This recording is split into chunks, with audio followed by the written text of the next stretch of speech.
into the Ryan Ripken Show. Happy Monday. Happy Labor Day Monday.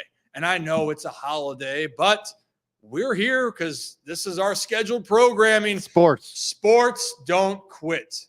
Sports don't quit. Neither do we. Let's talk about what we have on the docket here for the Ryan Ripken Show. We know the Orioles and White Sox are currently playing the game, and things are going well for the Birds. We will touch on that. I got a nice little Zack Eflin breakdown coming your guys' way and why he might be the key to success for the Orioles trying to reach the World Series for the first time since 1983. We will talk a little bit more about some other Orioles topics of conversation. One is around Adley Rutschman. He's having a good day today, but he's had some struggles since the All-Star break. Then we're going to go around Maryland. College football's back. So we're going down to College Park, talk about the Terps here for a moment, and just college football as a whole. It's been an exciting weekend. It's an exciting time to have just sports in general. The crossovers are real. It's literally sports fans' dreams is this time of year.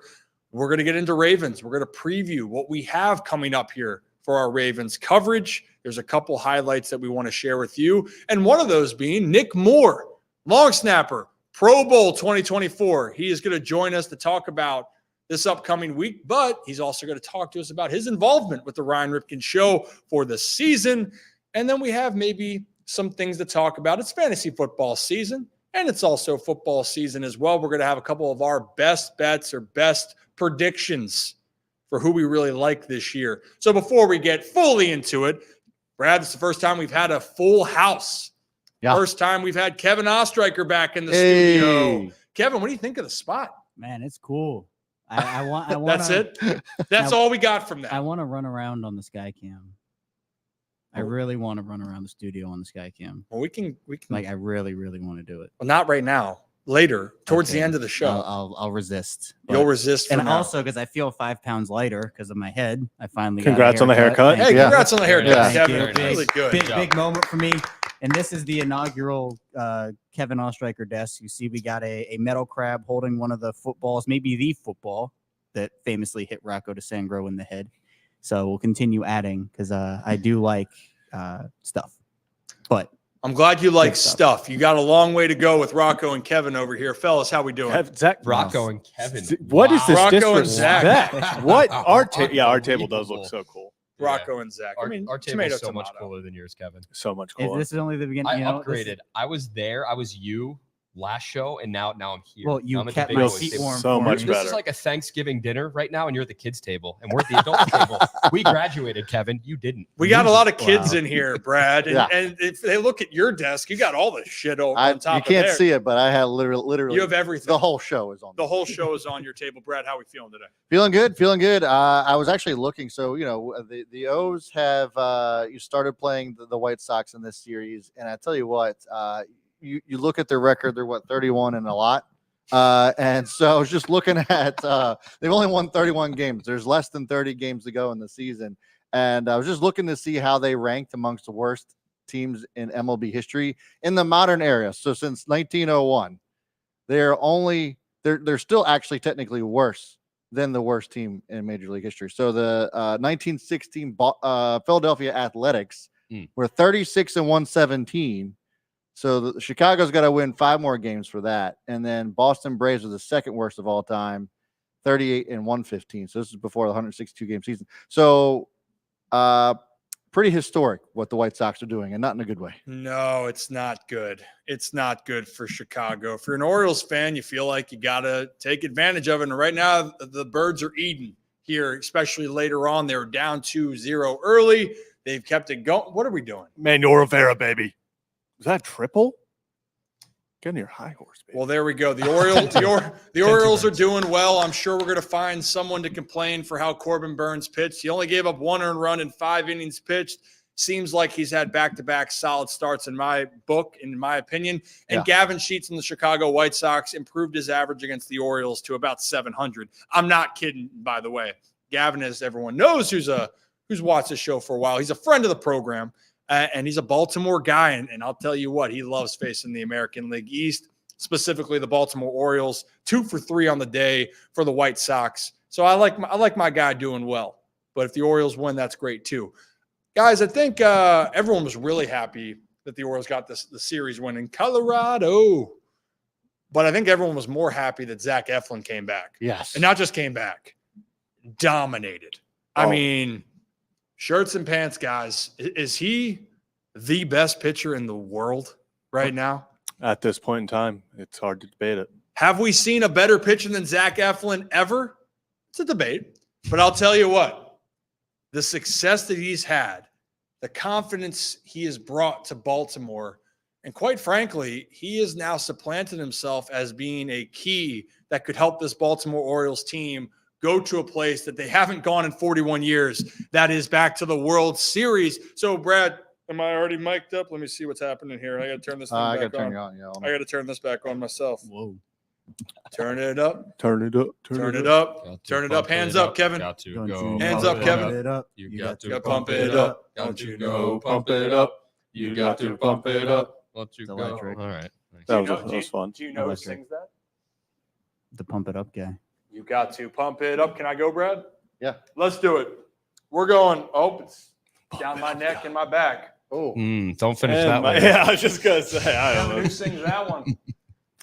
I do actually. If we did a Kevin Oki, I could sing those lyrics, but I'm not going to. Thug- listen, you could, it's Thug Misses, by the way. It you was could also the artists. You Thug could also change it to my neck, my back, my oblique, and my crack. Because Yeah. your boy hurt his oblique quite a bit. Doesn't have the ring to it that the original lyrics have, but tomato, tomato. Tomato, tomato. We got some good kids in here. And we got this new little tablet working. Yeah. Maybe. Barely. Hum now. Doesn't want to turn on here. But, guys, Zack Eflin, no doubt, has been one of the best in the game. As soon as I can get this thing turned on. This damn camera. We're getting Again. there. Oh, here we go. Hum now. Hopefully it adjusts. Table when the- for There we humming go. up. Yeah. This auto white balance is killing me. Let there be light, Rip. Let there Very be nice. There we go. We back. good? We're good. Yeah. Hey now, guys, this is one that people have been asking for a while, and it's actually a great time because he's back. Guess who's back? Back again. Zack Eflin's back, and tell a friend, because he was missed for those 15 days that he was gone. I think his last outing was mid of August, and the Orioles were trying to find their way. And here's a guy trying to win a series. The Orioles desperately needed it. And not only did he go out there and give the team a chance, he just flat out dominated. And it first starts off with that power stash here. So if we're going to look at this, incredible. That's what, Zach, you have to aspire to grow. You're getting there, but you're not there yet. Yeah, I got to get better at that. So let's talk about Zack Eflin here for 1 second on his pitch selection, because the point that I'm going to try to emphasize to you all is the simplicity of which Zack Eflin pitches. He likes throwing a variation of his fastball. He doesn't throw that hard. If you want to look over here, he throws, oh, come on now. Hum now. Of course, it's table for Humana. Can we get this back? Timeout. Don't you love it? Don't you know? That's why we're here. pump it But this up? is why you come to the Ryan Ripken Show, for the experience. For the experience. Don't save. Try this again. There it is.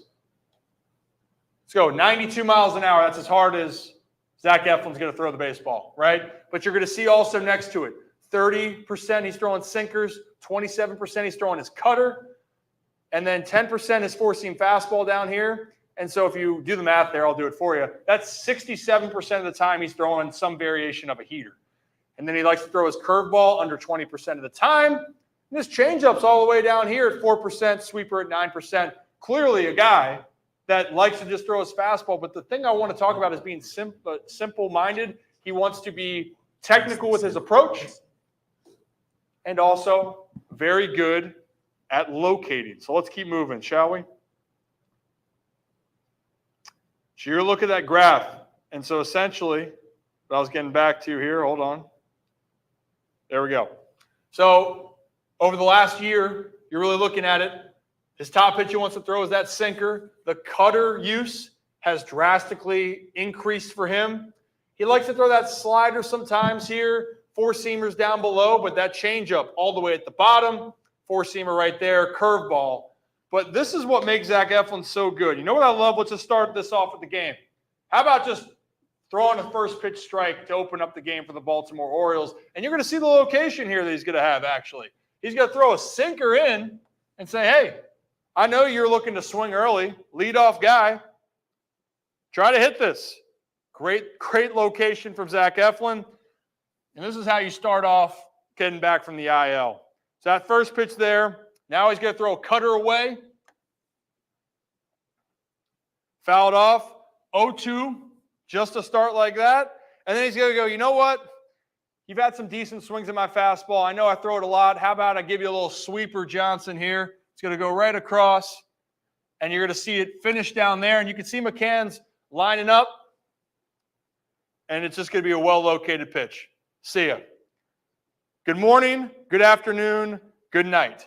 So we'll keep moving on here. You got McMahon coming to the plate, and this is Zack Eflin. He's challenging.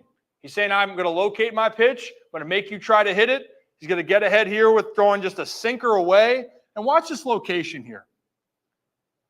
I mean, that's really good. And they're being aggressive. Good for them. Good for them being aggressive on it. But Zack Eflin is just meaning business so far. You know what I like right here? Tries to challenge with a cutter up and in. Good pitch, good miss. So for hitters, though, in general, I want you guys to understand. Let me back that up for a minute. Back it up, back it up, back it up. Right? So cutter in. All right. So now if you're thinking about this before this next pitch, okay? So if it's McMahon, you just saw a cutter go this way. You saw a sinker go down this way. So which way is that fastball going to go? Again, Zack Eflin doesn't throw harder than 92, but he knows how to play off of his pitches. So right here, he's going to throw another pitch away. It's going to be that sinker running away. And he's going to foul it off. He's going to go, damn, why didn't I hit that 92-mile-an-hour pitch? He's having to guess a little bit. And then I talked to you guys about Zack Eflin. Right now, he's going to try to throw a changeup. And you can see McCann saying, hey, I want this pitch right here. Problem is, he's going to pull it. But you guys just saw the graphic. He throws his changeup less than 5% of the time. McMahon is trying to really think about that fastball, that even though this is going to be a bad located pitch, it's going to end up being over here. He's not looking for it, and he's going to roll this thing over. And actually, Jackson made a nice play. The ball was hit about 82 miles an hour, and he's out of the inning. And McMahon's thinking, I'm not used to seeing that from Eflin. So not only is Zack Eflin throwing his pitches to his strengths, he's also realizing how the game's dictating it. And so there it called for his changeup. You know what the game also called for yesterday? His curveball. And he was throwing a damn good one. And again, they're not looking for it. Great location there. And if it worked once, why don't you do it again? Right? So you're having him think about the options. And actually in this sequence, and we'll go back to it, you know, everyone complained the other day, guys, about Corbin Burnes throwing 3 or 4 curveballs in a row. Yeah. You guys remember that? Mm-hmm. Yep. There was multiple outings or multiple sequences for Zack Eflin where he threw 3, 4 curveballs consecutively in the outing. It's reading the hitter. So if they're chasing, so if we go back real quickly. Let's go back, please. There we go. Come on. So right there, if he's going to swing at this pitch right here, and that's a good location, then he's probably going to swing at a pitch that's even a little bit lower. And how about this then? Where am I going with this, guys? If he's swinging at a pitch lower and one that's a little bit lower, why don't you bury one here? And that's exactly what he ends up doing. Buries it. Makes him swing and miss. I love that from Zack Eflin. Now let's just go back to a little bit about his bread and butter. Well, that's another curveball. I lied on that one. This is what I wanted to do. Yeah, so let me bring this back for you guys. So you guys saw that sequence. Curveball. And this is McMahon, by the way. So that last at bat where McMahon was trying to think sinker, cutter. Well, starts him off with a curveball. And you know what? He swung and missed. I'm going to throw another one. And now he took the next curveball. So this counts about 1-2. But Zack Eflin, using his mind, he goes, all right, he's thinking low. His eyes right here is set on a pitch low. You're seeing that curveball. You're seeing that movement. So he's thinking, all right, Zach's been attacking me low. I'm going to prepare for that. But you're going to see McCann saying, hey, I want a fastball up. And specifically, Zack Eflin's going to backdoor cutter a ball here where this is as good of a pitch that you can make. Right on the black. And again, 92 miles an hour. So this is what can make him so good. So you guys saw that. We're all in agreement. Zack Eflin not blowing anything by him. He's not making it anything special. He's reading what the hitters are showing him, and he's executing location. This is what I want to talk about, executing and being smart. So Zack Eflin here is going to start this off against Brandon Rogers here. He's going to get a fastball high for a strike, right? This is where I want you guys to focus on, okay? He's going to throw, just throw a sinker there. He's going to throw another fastball. It's going to end up being a ball, okay? But the umpire calls it a strike, and I missed the location there. Sorry about that. It's right there. But, hey, umpire saying strike. That's all that matters. Now, if I'm a hitter, I'm going to be pissed. You're definitely going to be mad, but that's the zone. So Zack Eflin realizes that here, okay? So if Zack Eflin realizes that he's calling that pitch away, what is Zack Eflin going to do, Zach? Rocco was showing me something. That's on okay. him. I figured. Yeah. Don't blame me. I'm So trying to you. educate our group here, I the know. listeners. What would he do? It's all on Rocco. I'll answer the question for you. If they're calling that pitch outside, why don't you go back to the well and you throw another one right off the plate? That's exactly what he's going to do. Strike three, see you later. And Brandon Rogers going, dude, that ball's off. But that's what makes Zack Eflin even better. He's smart. He's understanding what that strike zone is for the day. And James McCann and him, it's all in unison. They're in sync. Lastly here, this is the final pitch, or one of his final at-bats here. Going to go back to the curveball. Again, disgusting. That thing just falls off. And they're trying to be aggressive. Lord help them here. Got to do another one. So this is actually a good learning tool here. So you guys are seeing in this count right here specifically, Zack Eflin went curveball, curveball, curveball, curveball. So after he swung and missed at that one pitch, okay, ball's going to be in the dirt, gets away.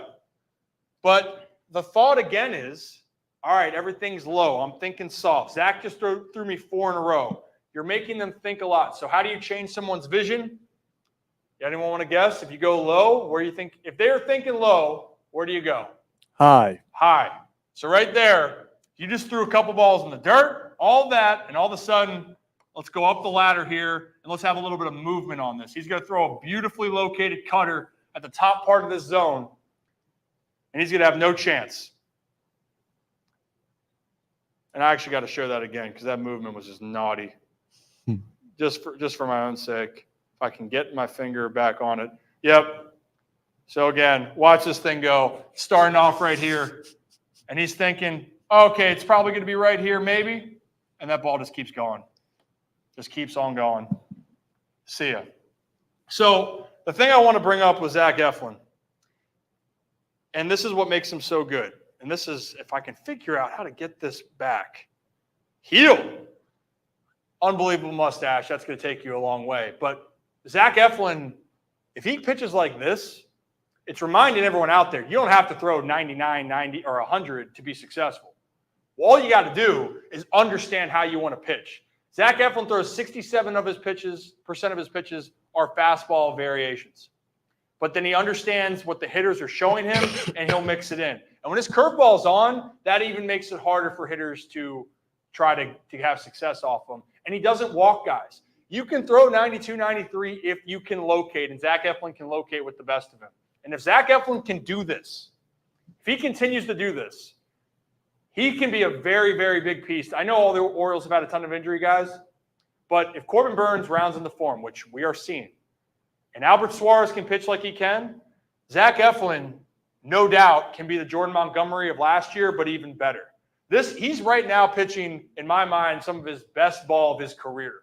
And that can carry over, and that's a guy that could help the Orioles get to places in the postseason that they haven't seen in decades. So that's all I got on that. If you're new to the channel, hit that like and subscribe button. And if you guys want me to try to grow a stash like that, we got to talk to Jamie about it because I don't think she'll like it. Do it. So that's all I got. Coming back. I think you do it. I think you grow the stash. Oh. I know we talked about last episode about Trevor Rogers, obviously the struggles he's had and kind of the regret you feel like the Orioles have, especially with this season. Now with Trevor Rogers, you have 2025 and 2026. But on the complete opposite spectrum, you got to feel like if you're an Orioles fan that Zack Eflin was the best possible move that this team could have made at the deadline. And then you look at what they got him for. You know, you felt like you gave up more for Rogers than you did for Eflin. And the production is just no one's produced like Zack Eflin has after the trade deadline, I would say, across the league. I've seen multiple people say on Twitter, just they're going to pretend that Zack Eflin was traded for Connor Nova and Kyle Stowers. That's how I go. Yeah, that's a good way to look at it. I think for me too, like it's one of those things where you look at Corbin Burnes and he's had a little bit of a struggle. I wouldn't even call it even all that crazy considering the last game outing certainly wasn't all his fault. There's a lot of defensive errors. Even today, he only allowed one run, just like he did last time out. So like you put somebody like Corbin and Zack together in 1-2 punch.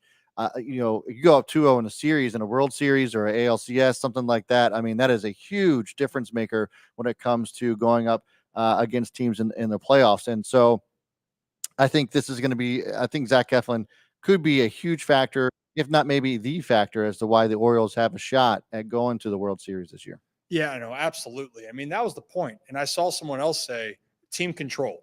Zack Eflin is under team control. Right. And the Orioles ate that contract. And it's a pretty penny to keep Zack Eflin, but it's a guy that stabilized the group, that was young, that had a lot of injuries, and you need a little bit more oomph. Now, Trevor Rogers, we talked about it. It's a failure, at least for the 2024 season. It's incomplete on 25 and 26. We hope for the best, but obviously doesn't feel good because of the circumstances. And then also you're happy for the guys they sent over because Norby and Stowers are starting to find it. But it also feels like, man, those guys could have helped this team. But that's what you have to do. You got to make decisions. You hope Trevor Rogers is going to be able to turn it around. And in the meantime, Zack Eflin, just keep doing your thing, man. And maybe Zack, again, I think a touch of gray for your mustache I think is we the got way to go. I'm going to go full stash again. I was rocking a mean stash in like July. You were. When I shaved it. It was like borderline like handlebar. Yeah. You're getting to the I was getting, and then all of a sudden I started getting really tired of my mustache being in my mouth, and I was like, this is not fun. that is the bitch of it. Yeah, like it was. I kept on like putting it off. I was like, you know what? I'll get used to it. And I was like, this is just not worth it. I mean, try eating ice cream with that thing. Yeah. It's not fun. He was starting to look like a villain in like the Wild Wild West. Yeah. Like talking like Wyatt Earp. Yeah, see? Got the stash, Like see? Yosemite Sam. Yeah. So But something also, like that. last thing for Zack Eflin, you know how much it's saying, like, he's just telling everyone to F off the fact that he's like, hey, I only throw 92, 93 if I'm lucky. But guess what? You're not going to hit this. He pitches. his He stuff's pitches. filthy. He doesn't throw. He It's filthy. pitches. Yep. But that's the point. It's a good reminder for everyone out there. Location still matters. Yeah, if you throw 98, you can get away with more. But at the end of the day, You got to pitch. you got to maximize to your ability. Right. And for Zack Eflin, he's maximizing, and he's also really enjoyed a fresh start. Getting out of Tampa, coming to Baltimore has been an incredible experience for him so far. If you're new to the channel, make sure you hit that like and subscribe button. We know the Orioles are playing currently against the Sox. We'll talk more about the Baltimore Orioles here in a moment, which currently, as we talk about it, they are up 11-2. Fun times in Baltimore. Jackson Holiday with a double right there Whoop, as whoop. well. And Good the kids. sprinklers are going in the dugout. He is now the, I think, sixth player today in the lineup to have a multi-hit game. Good for Everyone him. in the lineup is hit. This is Yep. exactly what the doctor ordered. You know what? This is where you got to Good get idiot. right. You got to get it right. And Kevin, sometimes you got to get it I tight. knew that was coming. If he would have pulled You're that, so predictable. it probably would have been gone. Yeah. But the fact that he went opposite field with it, I think it, correct me if I'm wrong, it either one hopped the wall, like the bullpen wall, or just. I mean, hit he the took wall in it the air. into the gap, and then it hit off the base of the bullpen wall. But you know what? That's That's a bet. That means he's on it. Yeah. I'd rather that 100% of the time, because if he tries to yank that ball and he's not feeling frisky, he might be rolling over, which we don't want. We want to see a Jackson Holiday use the whole part of the field. Why? That's what talented hitters do. That's what Jackson Holiday is. He is a talented hitter. We will talk more about the Orioles here in a little bit, but I think it's time. Is he? He's there. He figured things out. Yeah. I don't know if he figured it out, but he's time. there. I don't know if he'll ever figure it out, but you know what? He's a football player. We'll give him a break. Yeah, we'll give him a break. And it's been a long preseason. He had a year off from it, technically, but now he's back. Had an interesting preseason. Had an interesting preseason against Good the and bad. Falcons. Good and bad. But he's ready to rock and roll. The Ravens are ready to rock and roll. They open up on Thursday night. And to bring on a friend of the show, friend of the program, we've seen him a lot more throughout this fall. And we will be having a jersey hanging in the rafters of the Ryan Ripken Show studio. Future Pro Bowler, Nick Moore. Let's bring Nick on. There he is. Gentlemen, how's it going? How are you doing, Nick? That's the bigger question there, bud. I'm just living the dream, dude. Oh. Just finished up our Thursday football practice day. Getting ready for the game. So, at home, had some dinner, just hanging out with the fam now.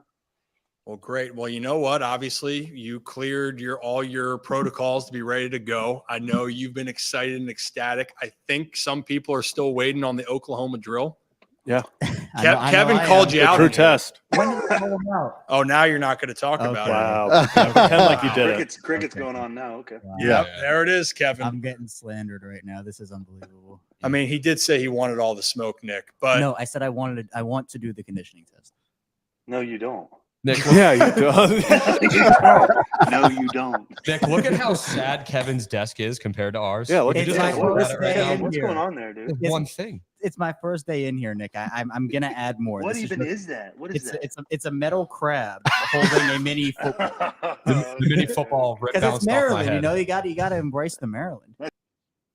Oh, there he goes. Oh, we lost him. Oh, man. Oh, he's coming back. Oh, There he is. I got Bring him back. There we he go. is. There he Oh, is. oh He God. was too disgusted with my desk. He had to leave. Yeah. I left. He had to Oh, contemplate for a little bit. Technical difficulties on my end there because I didn't touch it. Yeah, it wasn't our fault. We'll say that, Nick. You're a good kid. Hey, I know. Hey, we're working on things over here. All right. We're working on things, but let's talk about for a second. Feeling good, body's feeling good. Guys are playing in 3 days. You're traveling Wednesday, right? Yeah. One more day of cleanup work tomorrow, and then hightail it to Kansas City on Wednesday.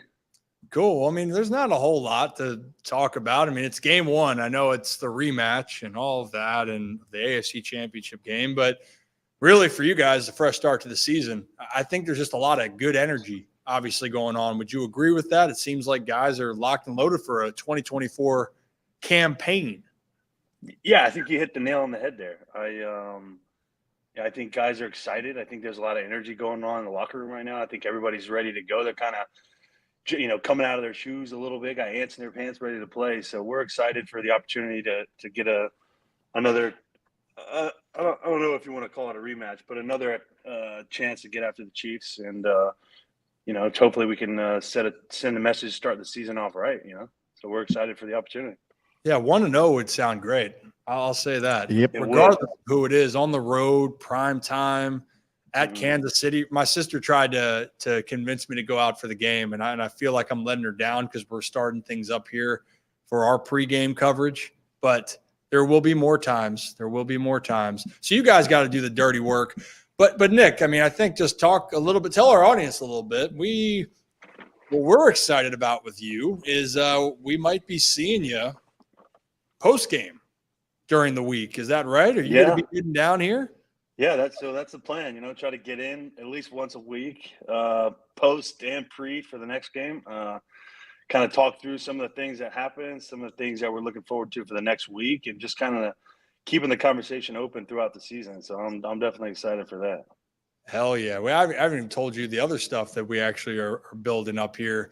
And I got to see how your putting skills are. We got our little putting green for gridiron golf set up over there. I'm pretty sure we all know who's the best golfer out of the Yeah, group I was here. going to say that's No, that's kind of a given. Nick, We were all there together, weren't we? no. We were all No, there no. together. That's for sure. Time out. We saw flashes of moments for Nick. We did. Yeah, that was when you got to understand, I was just coming off the Achilles. I hadn't been playing golf that long, and I was still dominating. Now I'm dialed in. I'm at a 6 handicap right now. Dude, I'm ready to go. Well, we know you're playing golf all the damn time. Yeah. Believe me, we I know. play a little bit. Just check out 18 birdies, man. I know. Yeah, I get the Ready to notifications. go. All. Yeah. I send Rib screenshots quite often. Yeah, Brad texts me every time I go out on the court. See how you're rocking and rolling there. What shirt are we rocking, by the way? Oh, a little Zach Bryan, dude. Wait, I'm going the wrong way here. Little you're ZB. You got it. Yeah. There you go. There it is. There you go. There it is. Yeah, it's Amazing. just. The new album's fire, by the way. Oh, it's so good, man. I love Zach Bryan. I saw him with me and Linderbaum, and our wives went down there to DC in March, and that concert was just electric, dude. I mean, oh my God. The guy puts on the most unbelievable show. And so your boy might have had one or two beers, and I bought every piece of merch that was in my section. Baby. Sometimes that's how it goes. Sometimes that's how it's got to go. We went. I wanted to wait till the end to buy some merch at the place at the show because when we got in, the lines were like a mile long. So I was like, I'm not doing that. And so we got into the concert, and I had to go to the bathroom. Like, this was kind of towards the end, so I've had a couple drinks, and my wife and I are going to the bathroom, and I'm like, babe, I want to get some merch. There was nobody at the line. I was like, can we just pop in right here? We go up to the thing, and I was like looking at all the stuff. I'm like, man, there's so many options. And I was like, she's like, what do you got? What do you want? And I was like looking around at the numbers, and I go, well, I like this one and this one and that one, but I want everything you have in a double extra large. Hey, to be fair here, are we going double XL right now, Nick? With the actually, I don't know. Let me see. Let's see. I mean, it's just you had to bulk up. Oh no, this is an XL, dude. I'm down, bro. Erroneous. 257, dude. I'm light. I'm light nowadays, bro. What are you? 257. Skinny. I'm a skinny boy. Well, that actually might explain the Falcons game then. We're gonna have Nick break that down in studio. Yeah, we're saving that for an appropriate. That'll time. be good. Hey, that'll be a really good clip. We can learn a lot from that clip, and I need to check their roster, see if that kid made the team. Yeah, right.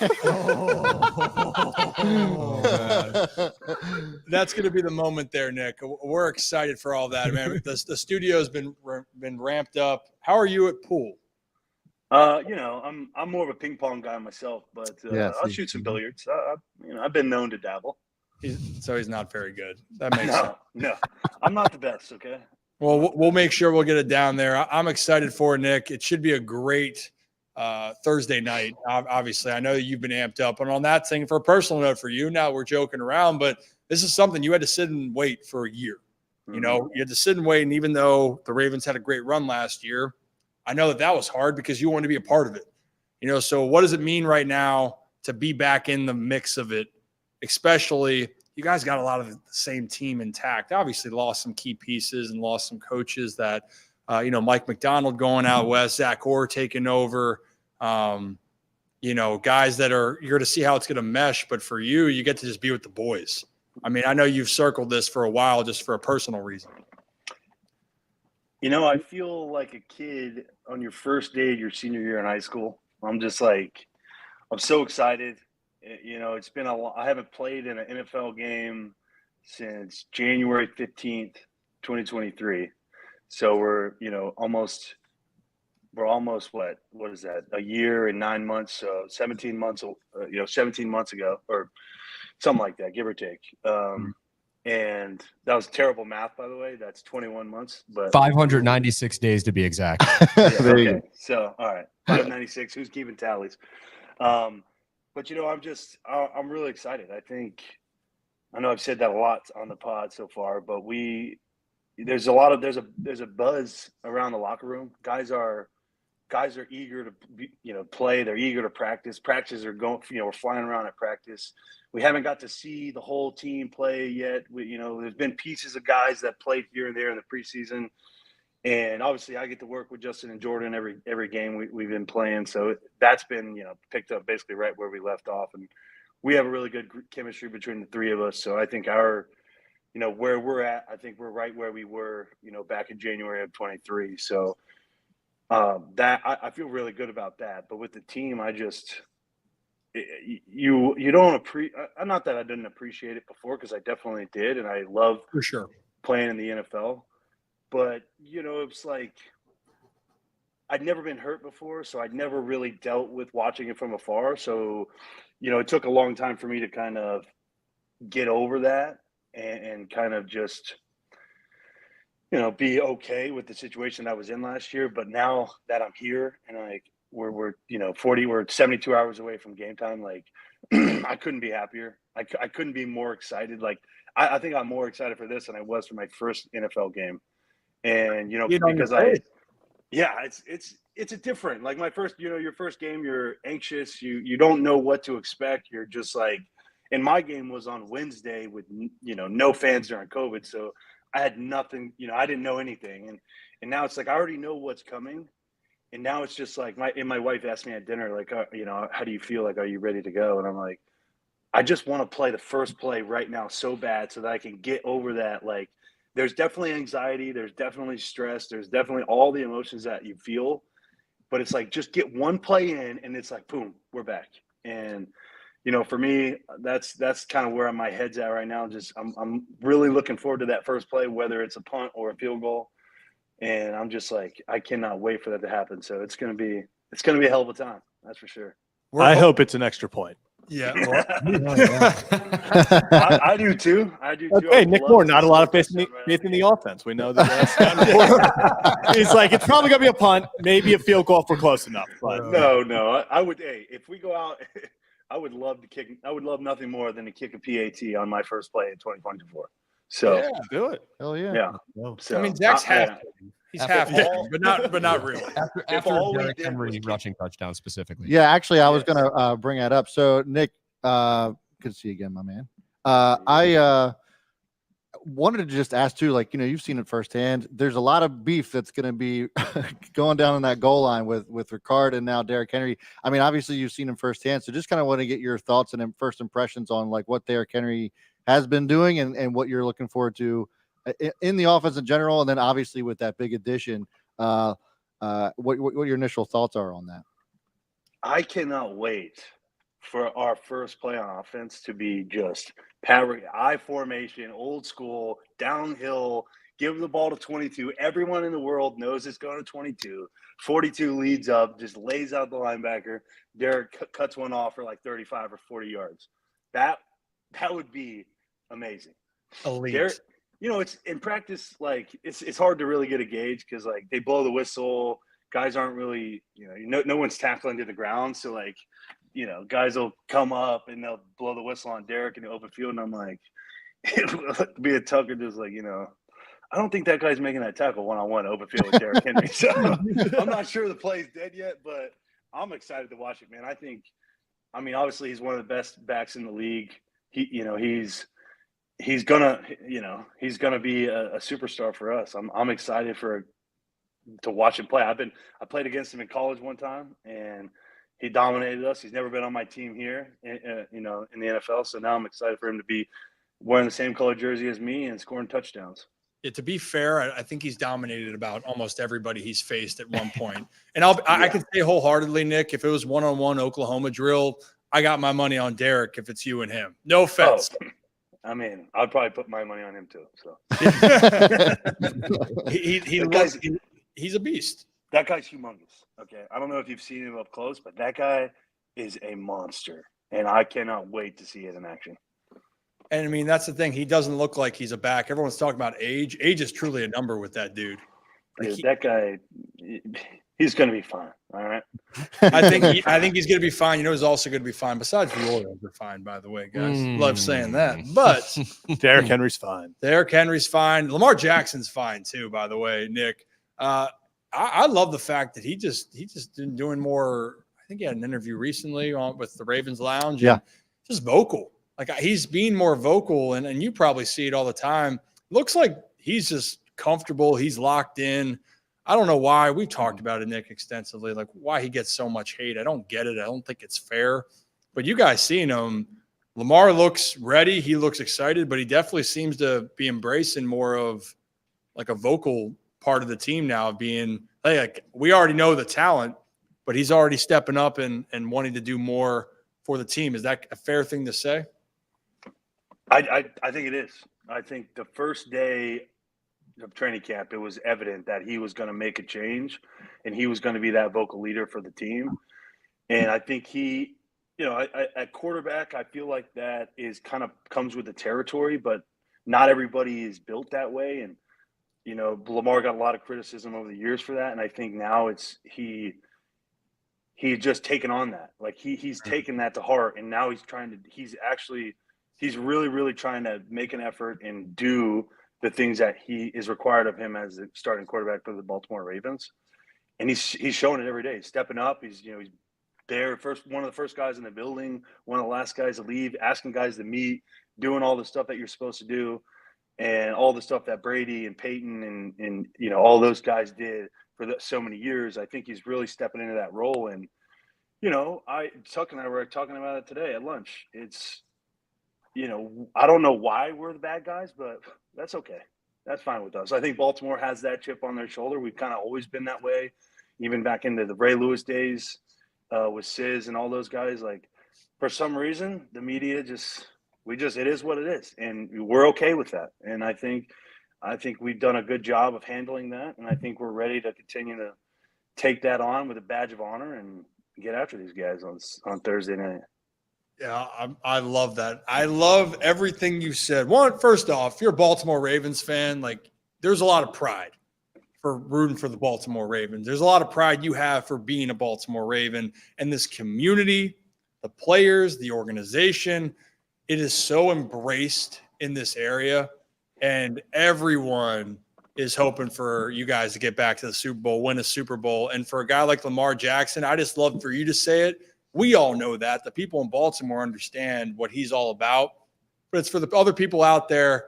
And he said it, and I know you're saying it. You don't care what other people think, but it's just reminding you, whatever you hate about the guy, that's your own problem, because he's probably one of the most genuine guys and a leader that every team, whether they want to admit it or not, they'd want Lamar Jackson as their guy. I know we do. I know we're grateful for it, but we're also grateful to have the best long snapper in pro football. Hell yeah. Hell yeah, we are. Number 46. When are we getting that jersey up here? We'll let you go here, but when are we getting this jersey up? We can put it over here. We're getting it soon. We just needed to figure out what color we want. We need to take a vote.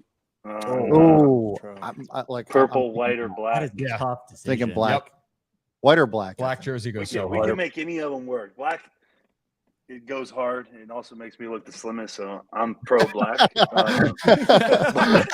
Any of them are awesome. So you guys pick whatever we can come up with here. I can get any of them. So you just let me know. Hell yeah. All right. We're doing that, Nick. So we'll plan on Monday with you, right? Is that what we're thinking? Yeah. Next Monday. I will bother you. I'll check in with you later today. I'll check in with you leading up to the game. But we appreciate you. We're excited to have you in, but more importantly, we're excited for you to be a little kid again on Thursday night. Go snap them balls well. Give them hell. And if you get beat on something, you'll be sure to hear it from us. Hey, I appreciate you guys. Don't be afraid to get a personal foul. You got to stand up for I yourself. feel like I need a cup of tea or something after this interview with Nick now. So, What? Tea? What do you? Tea? Cup of tea? Oh my gosh, he's making What is Tea time. Nobody gets it. All right. That's It's a joke about the Falcons game. He was talking trying to- about the tea bags. Yeah. That's what it By the was. way, The tea bags go on your eyes. I believe Hey, Brandon all I know Cole- is I walked. Yes, away I with did the last look word. up who he did make the team. You did walk away with the last Yes, you word. did. I walked away with the last word. Okay. You did. He also What was update. Indoor What was that last word, Nick? I don't know. I two-leg flipped him Well, over. well, Hey, listen, quick before I leave. The guy, okay, that whole thing happened. All right, I'm on my back. He throws me on my shoulder. I'm like, oh my god, my shoulder's like done. It's like it hurt me for like 2 weeks. I was like, oh god. And then I felt like he was getting up, and I was like, oh no. He's like holding me down. I was like, there's nothing I can do here. I can't get up. And I felt him climb on top of me. And I said to myself, there's no way that this guy's getting away with this right now. And so I saw his legs. I was like, screw this, bro. Come here. His legs as fast as I could. That's beautiful. The beauty of it too is you did it right in front of the ref. We need a full breakdown, Nick. We need a full I breakdown. was gonna say we're like giving away too much. Oh no! We Oh, need Nick I in just studio had to to. talk about the whole Okay. thing. we got the big board too. We'll revisit that next week. Oh, yeah. can't wait! Oh, Can't me wait! neither. All right, Rocco Nick. got me going. All right, boys. I needed this. That's what I'm here for, Nick. You know that. I respect it. Yes, sir. Yes, sir. You're a good kid, Rock. Hey, you're a good kid, Nick. We appreciate you. Be good, be safe, and go Ravens on Thursday. Go Dogs, Thanks, too. Thanks, brother. Hey, Dogs on top now. See you, Nick. Nick Moore, everybody. Hey.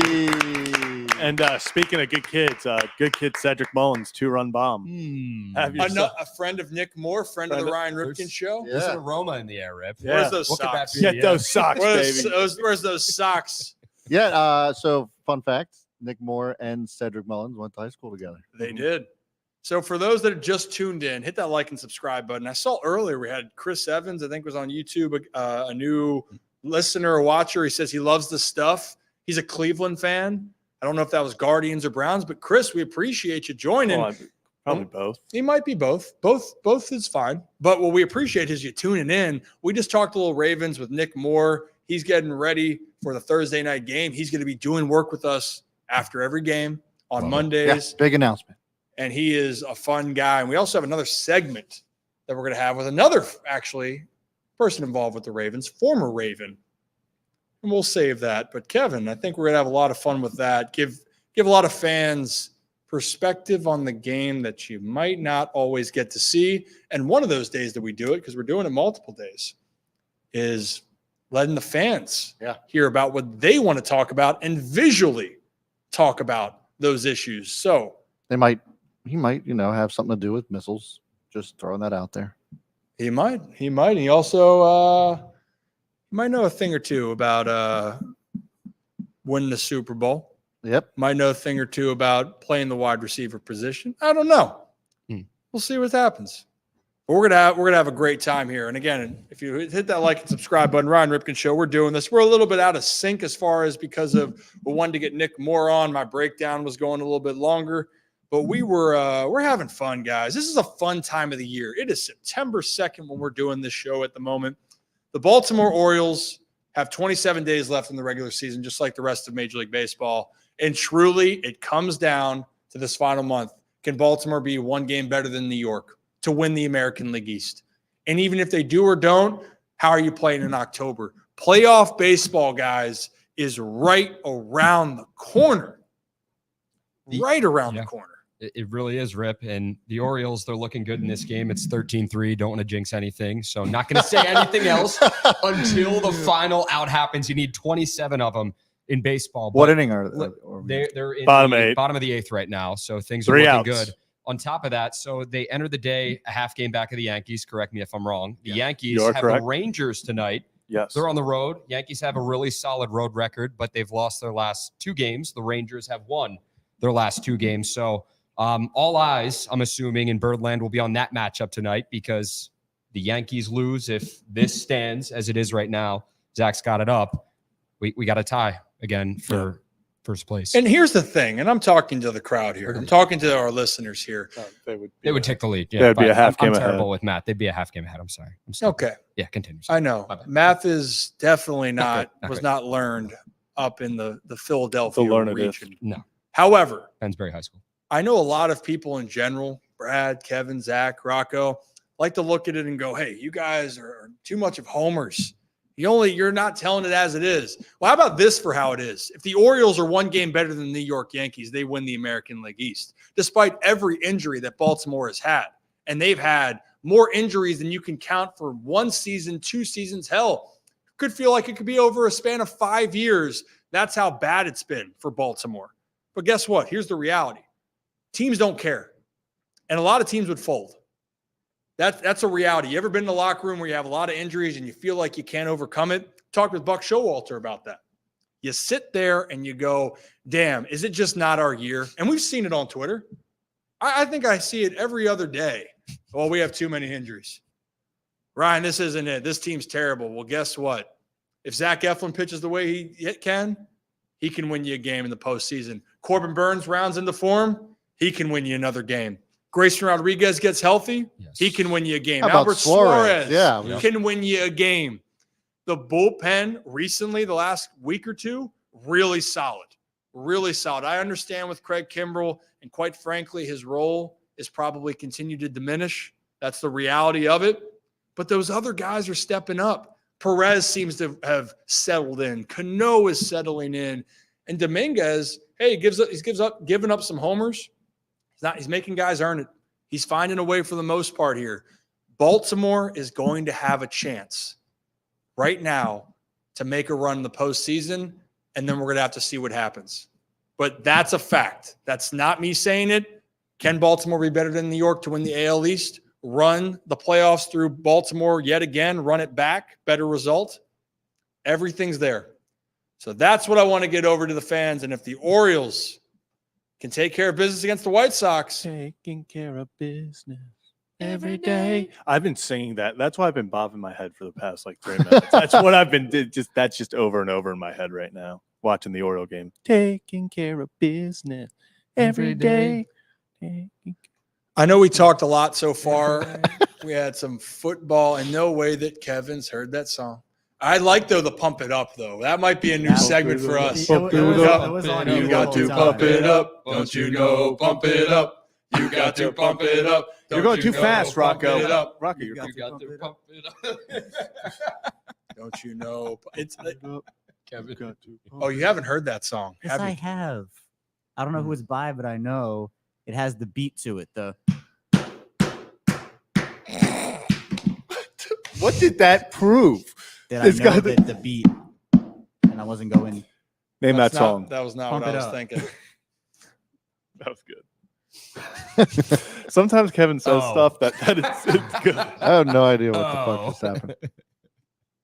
This is a kind of unhinged show, and I kind of love it. Love I it. don't I hate love it. having the group in studio here.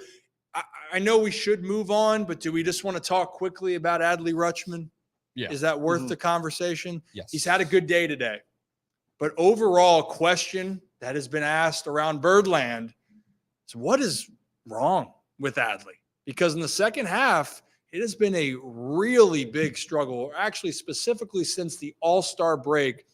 Adley Rutschman here hasn't been the same here. Mhm. Hasn't been. We're saving that for the Around Maryland, or do you want to do it now? No, just we haven't mentioned one all Well, show. because- we're an hour in, so well, just making sure. Well, you know what? We were supposed to do it, but we had the Nick segue in. Yep. Why don't we, because it's our last conversation before we go around the rest of Maryland, we'll do it right now. Okay. Set Hut, why don't we take a ride in our Adams Jeep around Maryland here?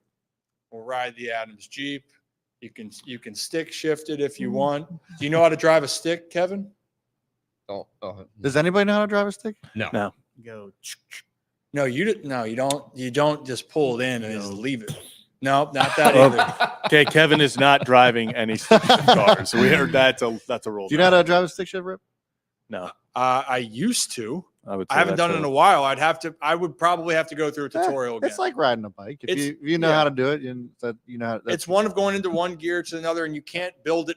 Kevin, that's actually one thing you can't do. You can't go bam. You know Yeah. what? If you can ride a bike, you can throw a dodgeball. That's not Oh. how the saying goes, but it's pretty close. Kevin. So you're saying if you can move a shift, Did you say if you can ride a bike, you can throw a dodgeball? That's right. In the It's- movie Dodgeball. If you can dodge a wrench, you could dodge, Dodge a a ball, ball. Kevin. Well, I like mine better.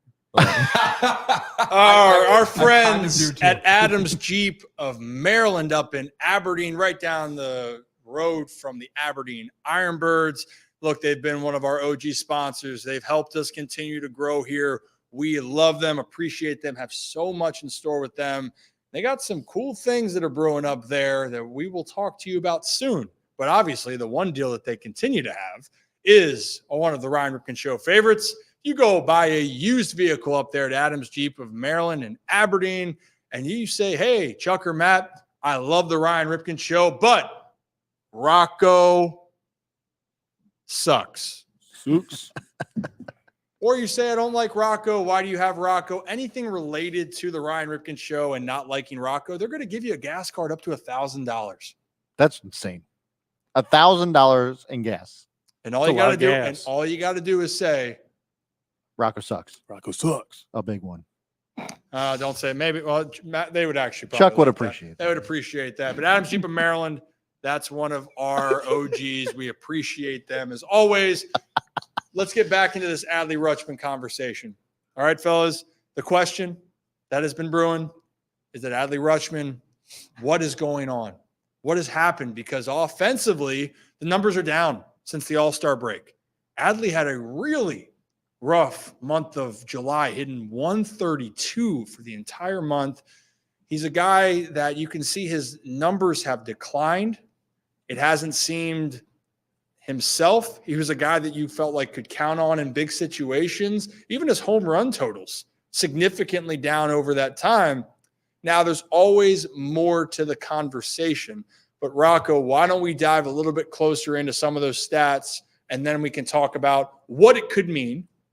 And maybe, like we said, it's been a good day for Adley so far, but overall it's been a rough last 2 months. It has been. And Adley was teetering around. I mean, he was hitting over 300 for a bit of time before the All-Star break. His pre-All-Star break numbers, though, he was hitting 275. And then post-All-Star game, now hitting 202. And we can break it down even more. His last 15 games before today, he was hitting 163. Those last 7 games, 130. So there's been a decline in Adley Rutschman's offensive production. And that's not what you want to see from a guy that we consider the best catcher in baseball. I mean, he's a guy that has the offensive power and has the ability to be a superstar. But with these numbers right now, he needs to get back to his old ways. But right now in this game today, you look at Adley Rutschman, and he's got to feel good. I know it's the White Sox.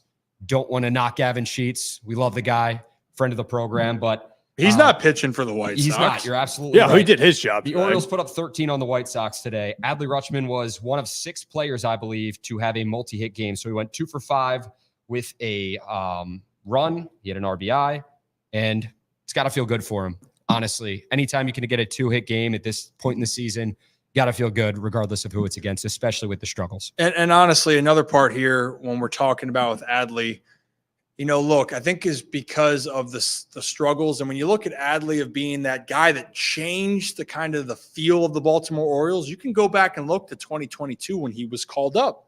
Everyone looked around and went, hey, the Orioles, the shift has happened. This team feels different. It looks different. The mentality of all those losing years seems to have vanished when Adley came up. And he was a guy that was very consistent. Besides him getting used to the big league level hitting, he was a guy that was consistent through and through. And he truly had one of those months where you're scratching your head. Now, I'll say this. I think that this is what I wanted to get into. I think there's more going on with Adley, and I'll give you a couple options that could be problems. One, guys, what do I say about baseball? It's hard. Hard. Baseball is hard. Put it on a shirt. So you're going to have your struggles already. And especially when you're a catcher like Adley, the stress and strain that it puts on your body every single time you go out there, that's one thing. And you can even see in the splits for Adley. There's no joke in that, guys. When Adley catches compared to when he DHs, it's drastically different. He's hitting 329 going into today when he DHs and 226 when he is actually behind the plate. There's a big difference there. And it just shows you it's a lot because you're trying to control the running game. You're trying to control the pitching staff, and you're just getting beaten up because you're squatting for 150 pitches or 170 pitches, however much it takes to finish up a game. So there's that. The other part could be, is he banged up? Guys, we've seen that he had to stay out a couple days because of his back. He got drilled in the hand. And for guys wondering, when you have to try to grip a bat, if your hand's a little bit off, that can throw you off. Your back's not feeling good, you can have some rough outings. And then maybe the other part that we're not even discussing, but it could be in the back of people's minds, is that Adley would love to stay in Baltimore longer. That he'd probably want to extend a contract, and he's probably thinking about he wants to perform to get the best deal. And I'm not saying that is the actual reason. I'm giving you options of what could happen. That's certainly something when you feel like you're pressing. And I think for Adley at times, when any of those moments when you don't feel right, you press more. So Adley, I think, has pressed a little bit more than he would like. He's a guy that's trying to battle through. But, guys, he's got to get out of it. And hopefully today, Rocco, like you said, this is going to be the moment. Because let's face it, guys, they're going to need a clutch Adley Rutschman in the postseason. Like we're talking about big moments, you need your cornerstone franchise guy that changed your organization around to be a big part of that. They need him to show up in the postseason this year. Last year was a struggle, but last year was also not going to make excuses for the guy, but that was his first taste of the postseason. And for a lot of these guys, it was, and the inexperience showed. This season, you got your second postseason, hopefully, if the O's can finish things out and lock up either the division or a wild card spot.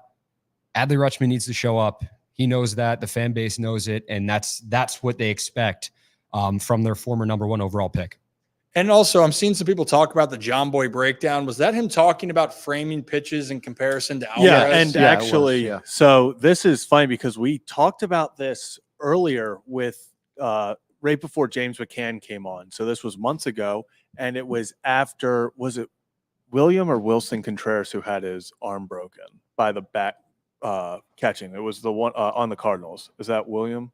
Dude, that's. I want to make Pretty sure. sure, pretty sure it's William. I think it's William because I think Wilson's on. Yeah. Yeah. No, so it's Wilson. William Contreras is on. So Wilson Contreras had his arm broken on a swing that he was reaching out, and they talked about this year catchers' interferences are through the roof. Like, it's not like, I think they passed last year's total for catchers' interferences like 2 months ago. Yeah. So it's just through the roof. And the biggest thing is catchers are going out there trying to steal strikes. They're getting as close to the plate as possible. And they talked about how, I believe it was Brandon Hyde said something early in the season, that they're not doing that because of the risk, because of the catcher's interferences. You're putting guys on base. You then have a Wilson Contreras issue where he literally got his arm fractured because he went to go frame a pitch and the bat, guy swinging, hit his forearm. So there are risks, but it is something, at least early on in the season, the Orioles said, no, us as a team, we're not trying to get up as close as possible to steal strikes. We're trying to stay with what we've been doing. So it is kind of interesting to see. Maybe that changes. I don't think it will. I think they probably would have by now, but there is like a fundamental difference in the thinking, I think, between different teams for that. Well, I mean, definitely framing is way different than it was in the last recent years to now. That is one thing. But also, yeah, the safety of your catchers moving up in the box or moving up behind home plate, there is that fear because we've seen it happen where guys have gotten hurt. I think overall, in general, I think the other part of it, your body just kind of feels like it can break down a little bit. And I think that's part of what's been happening. And look, I tell people this, besides shortstop being probably your most important position out in the field, catching's right there with it behind the plate because of how much is asked of you and how much is put on your body specifically. And then also you got to try to call a good game. And also you're trying to steal pitches, trying to frame well. And you guys, if you go back and watch the Zack Eflin breakdown, I know people are coming in from the game. Zack Eflin realizes where the strike zone is that day. If they're throwing it off the plate and McCann can frame it well, that pitch is 4 inches off the plate, but the ump's calling it that game, you're damn right I'm going to try to take advantage of that. So it's certain things like that. But guys, it just, make no mistake, it's Adley Rutschman is the guy that I think, whatever it is, just trying to get back in rhythm. And his body's probably tired. He's mentally pressing a little bit. But maybe today, just like for a lot of Baltimore Orioles bats, this could be the confidence boost that they're getting at the right time. And I saw someone else talk about it.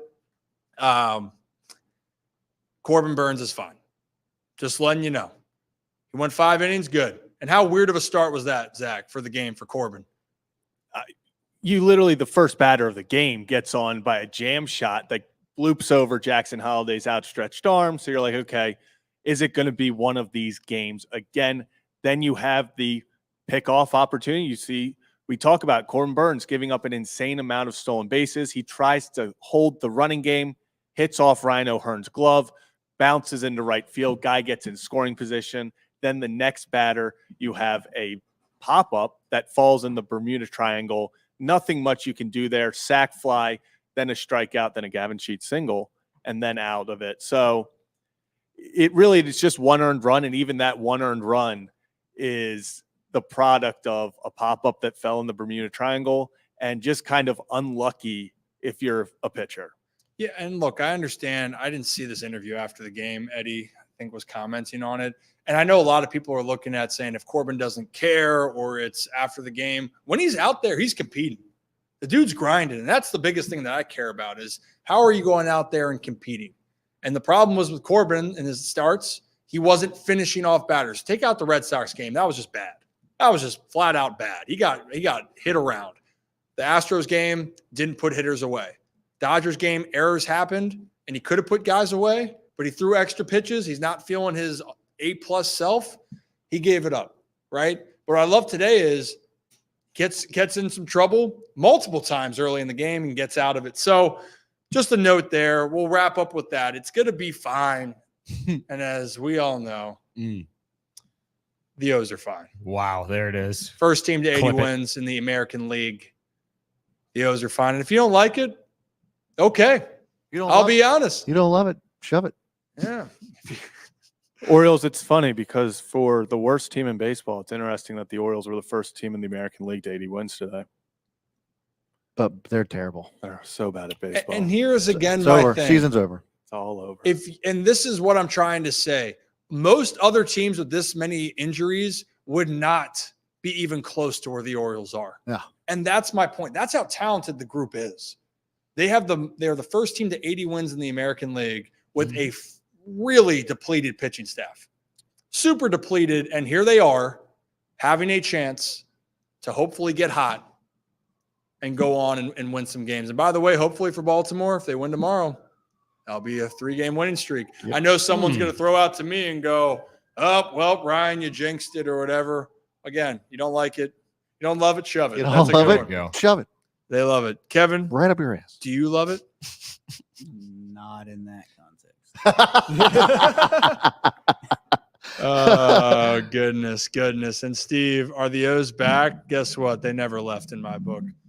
I want maybe at some point here, we'll have some guys on, players and people that have. Are we having any White Sox on? We're trying to figure that out with their timing. It's been a rough go for the moment for them. No, no way. We'll figure it out for them. If you're new to the channel, hit that like and subscribe button. Zach and Kevin, are you going to do something later to talk about the Orioles game? We might. Potentially. Just leave it Yeah. right now. I know. I was going to say, especially if the Yankees lose, probably. Well, I would know- definitely be doing a hate watch. Yeah. I love a good Yankees hate watch. I think that might be it right there. Kevin and Zach. Oh yeah, Kevin Zach hate watch. It's a thing. Yeah. It is funny. The one time when the White Sox just obliterated the Yankees, I got on just the Orioles hadn't played that day, and like 130 people were in just watching. I was like, this is generational hate for the New York Yankees. I was like, the Orioles didn't play, and everyone was just in to watch talk about the Yankees losing. Yeah. It's incredible. We got a lot more Oh. baseball. And actually, for a lot of people here, if you missed the beginning of the show, did a Zack Eflin breakdown, talked about the Orioles early on. Then we had Nick Moore join us. And we just talked about the Orioles again. We're a little bit all over the place, but I think, guys, we do need to talk about a little bit of what's happening upcoming, but specifically what just happened this past week. Should we take a little bit of, because we've been asked about football specifically for what's happening here in Maryland. Yeah. Well, why don't we touch on a second here for a second on what happened this past week. College football's back, guys.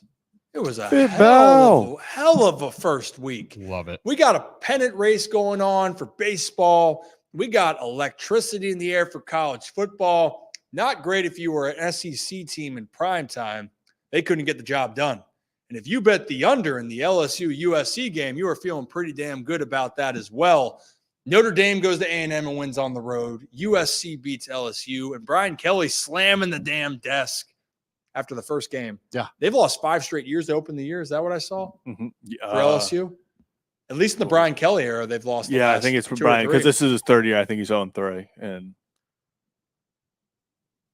He wasn't happy. He slammed that water bottle. He was not very happy. Or He he slammed the slammed- desk. No, Slammed the desk. you're right. It's 5 straight. So 5 it goes straight. past Brian Kelly, but yeah. So they're 0-3 and to start the year with Brian Kelly as a head coach in the 2 previous years. LSU started 0-1 5 straight years. That's crazy. That is just wild to think about. Yeah. You know what? Some would say this shit is bananas. B-A-N-A-N-A-S. Definitely is. You know what's not bananas, though? Actually, this is bananas, but it's also because I feel for the guy. Do we have a check on the one sideline player for college football. Yeah, dude, Is want me to he bring me okay? up? Can we pull that clip up? Someone had Yeah, an here we go. unfortunate episode of college football weekend. Please put the football down. It's this one, right? Yeah. Oh, yeah. This is a tough one. Hey, eyes up, eyes up. You can't be. So for those that are listening, because we have this on Spotify and Apple and wherever you get your podcast, we are showing a clip of just an innocent bystander on the sideline, player looking at the play, but not looking at the ball, and it hit the man spot where Frank and Beans. population you, bro. It says "pow" right in the kisser. Right. That. I mean, I don't know who's kissing that. It might be right in the pecker. Is what Yeah, we'll that could actually be. go with. Yeah, So, just, you know, oh man, that is why you always wear a cup. very. Yeah. I don't know how people don't wear cups. Cup check, I mean, Laura. I was gonna say, a lot of cups don't get worn in football, though, right? No. No, I Yeah. feel like No, it- that's a big. Yeah. Even in high school, like obviously, like growing up, it was always like you had to. But I just assumed it would be like literally in high school. That's when people are just like, "Yeah, I'm no longer doing this," and I'm like, "Damn!" So I doubt professionals are doing it. I feel like that might slow you down a Yeah. little bit when you're trying to run. It's awkward.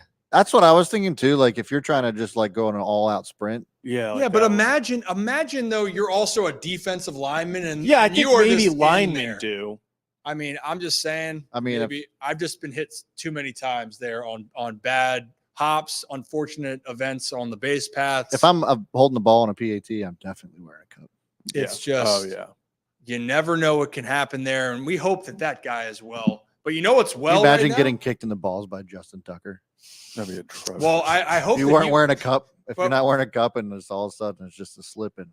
Well, I would be worried if our kicker, who's the best in the world and ever to play the sport, is kicking the placeholder. I'm just saying, you know, Right. freak accidents happen. Oh, that is very freaky. But you know what's not freaky is how great of a start Maryland football had. There was no freakiness to that.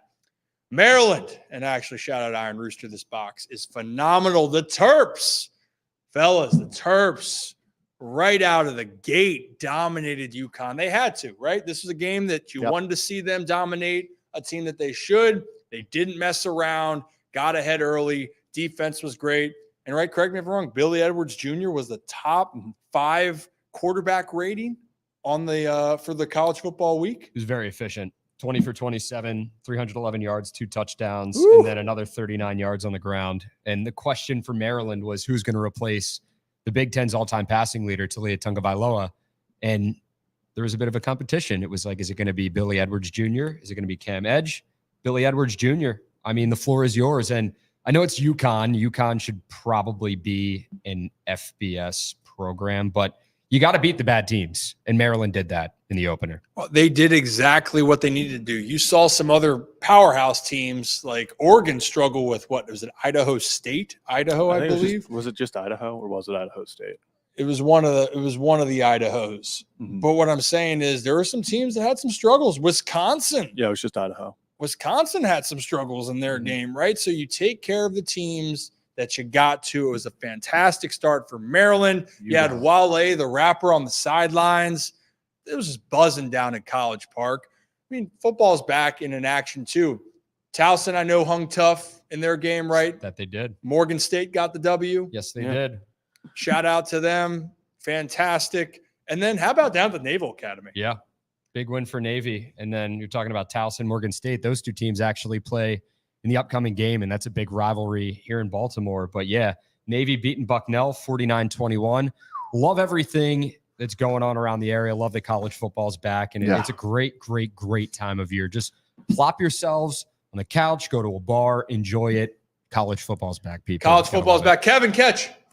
Nice. Also got said Throwback. Marshall Thundering Herd 45-3 versus Stony Brook. Just getting the job done. Yeah. Taking care of business.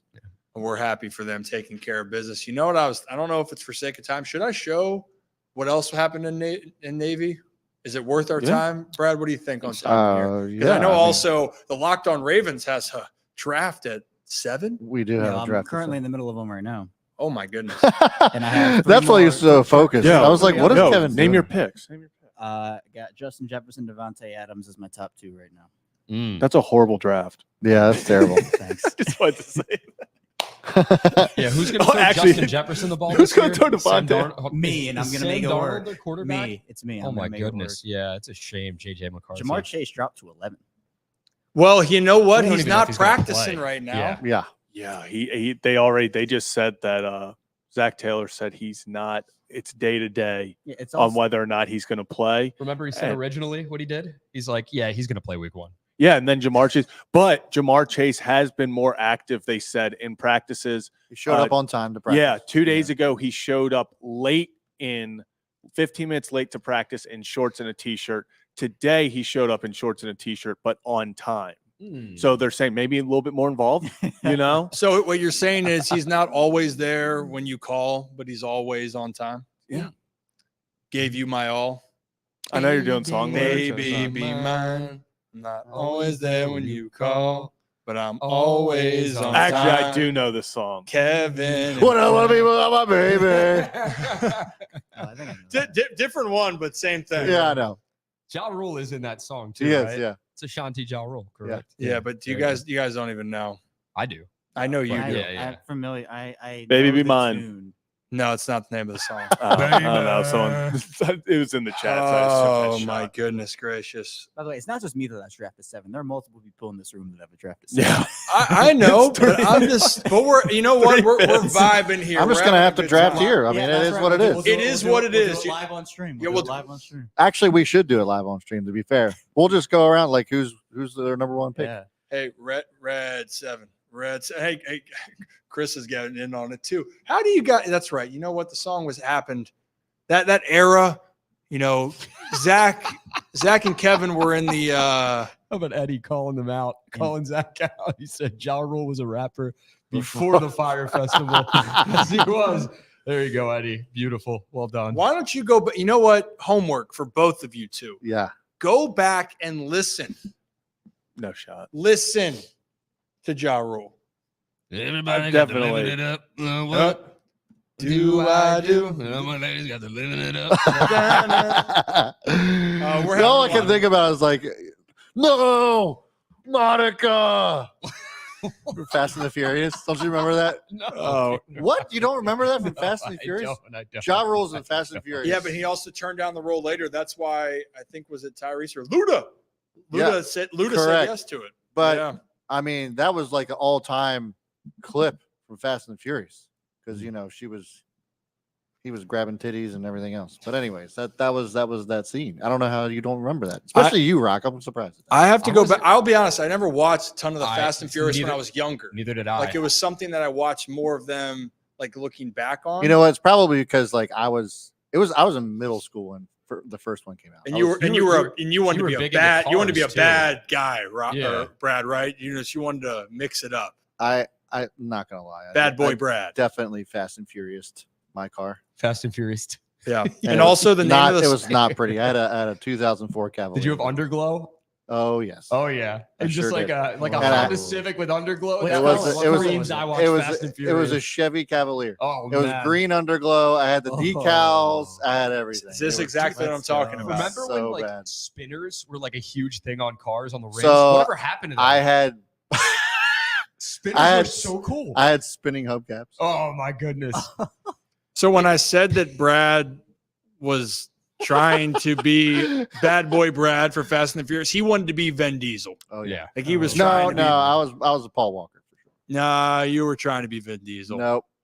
I Def- had so on definitely a my Vin Diesel on my guy. vehicle. I had the Supra decals on my vehicle, like from the movie. Oh goodness. I was Paul Walker. Need for Speed, just pimping out your car, was one of the best games ever. You could do that because I never was able to do that Need with for my Speed car. was the shit. but That was a good game. awesome. We are going way off. I love us getting off Need for Speed unhinged. was a great Also, game. we got to get back to Pimp My Ride. No chance that they've Yes. ever heard I of have seen Pimp Ride. Oh, you have? Yes. You know who Exhibit is? Nope. Oh man. All right, Damn. guys, let's heel it back in. Let's bring it back in.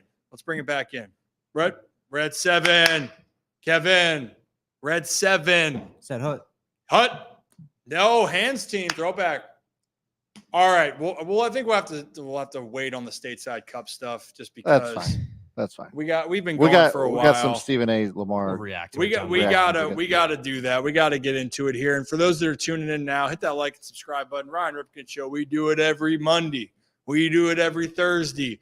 We do it on Sunday or whenever the Ravens are having their game. We're going to be doing a pregame show with a bunch of giveaways, which is a good time to mention our other sponsor here. And no, it's not Mr. Oriole Bird. No, it's not the White Sox dog, Kevin. Dog. It's our friends, Deep Eddy Vodka. And for every home Ravens game, we're going to have some giveaways here. But also, we got some things planned with them for every single Ravens game this year. Deep Eddy Vodka. We know people love their crushes in Baltimore, Brad. No doubt about it.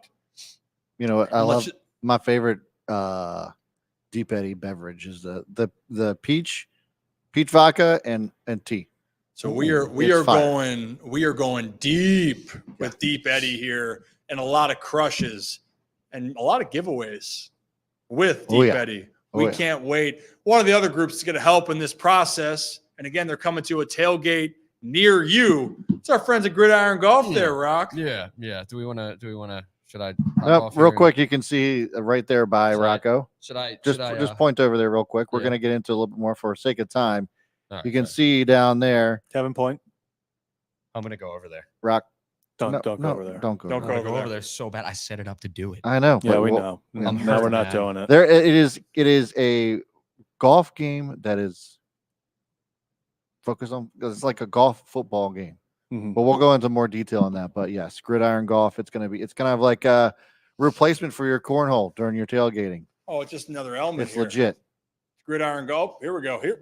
Oh, there it is. It's actually really fun. Gridiron Golf. Rocco and I have had quite a few. Just let me hit one. Just go hit the putt. He's not gonna. The first ever Oh my god! game of Gridiron Golf in this studio was Ryan versus I.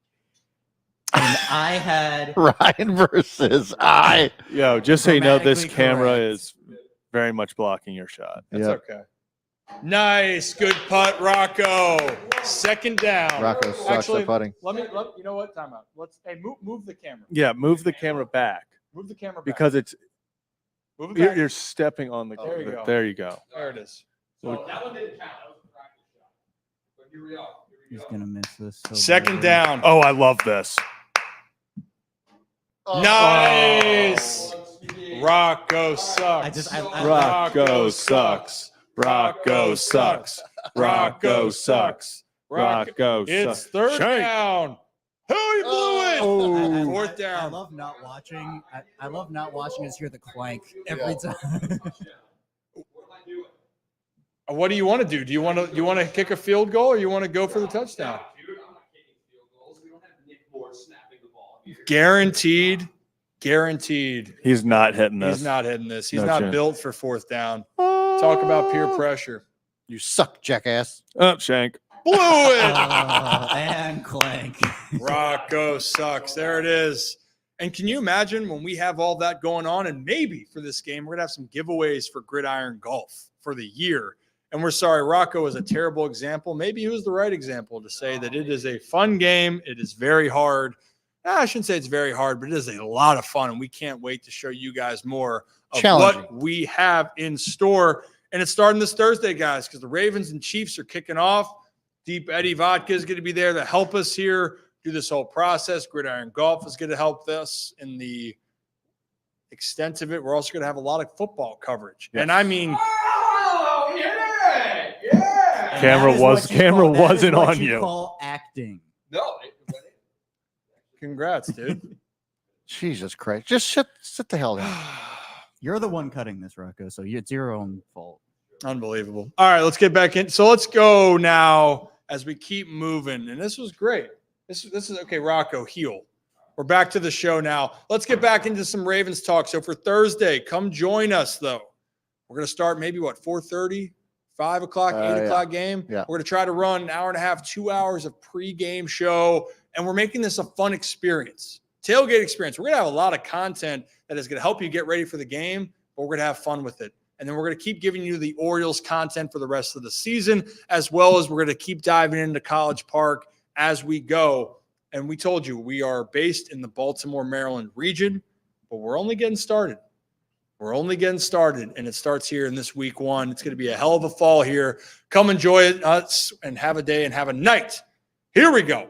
And actually, we're going to do 2 sponsors in a row. do we? Is that what you're going to do? I was thinking about it. Double sponsors. No, we'll wait. No, We'll we go got to back. talk about Let's go to- Stephen A here. Yeah, we have to. Yes. So let's talk about this, Kev.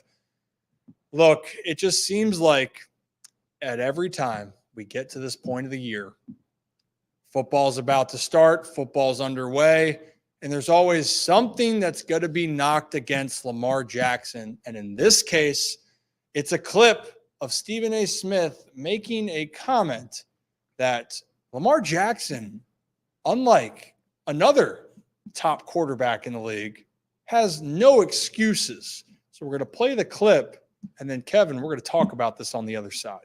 Matt, you cannot. I understand. And Swaggo, I'm not saying that you're wrong. Lamar Jackson, you listen. He ain't wrong. You that bad, brother, as in good, as in great. We know how phenomenal you are. But we're talking to cats that religiously state when it's time is when you're really, really measured.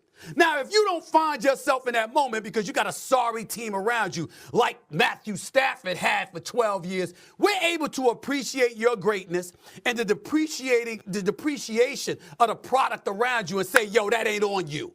We haven't been able to say that about Lamar Jackson. We've looked at the Baltimore Ravens. What do we rave about? We rave about Coach John Harbaugh. We rave about their defense. We rave about their rough rider mentality, the intestinal fortitude that they have. Shannon, champion with the Baltimore Ravens. You talked about their culture and what they stand on. Don't get me started with Ray Lewis. I got to slide and slide again, to get my message across. I don't have to do that. We know what time it is when we talking about the Baltimore Ravens. So now it's about, yo, what are you going to do when you Lamar Jackson and you going up against that dude? We can't forget what sports is all about. Your regular season, we get you. Your athleticism, we get it. Your abilities, we get it. But that also provokes us to ask, how come you can't get it done when you going up against this brother? You do it against everybody else. Now, if you don't go up, if you don't take out Patrick Mahomes like you Josh Allen and you lose 40-36 or something like that, we ain't looking at you. You did your thing. But when you scoring 10 after you running all over everybody all season long, now I got to look at you. And then they go out and they get Derrick Henry.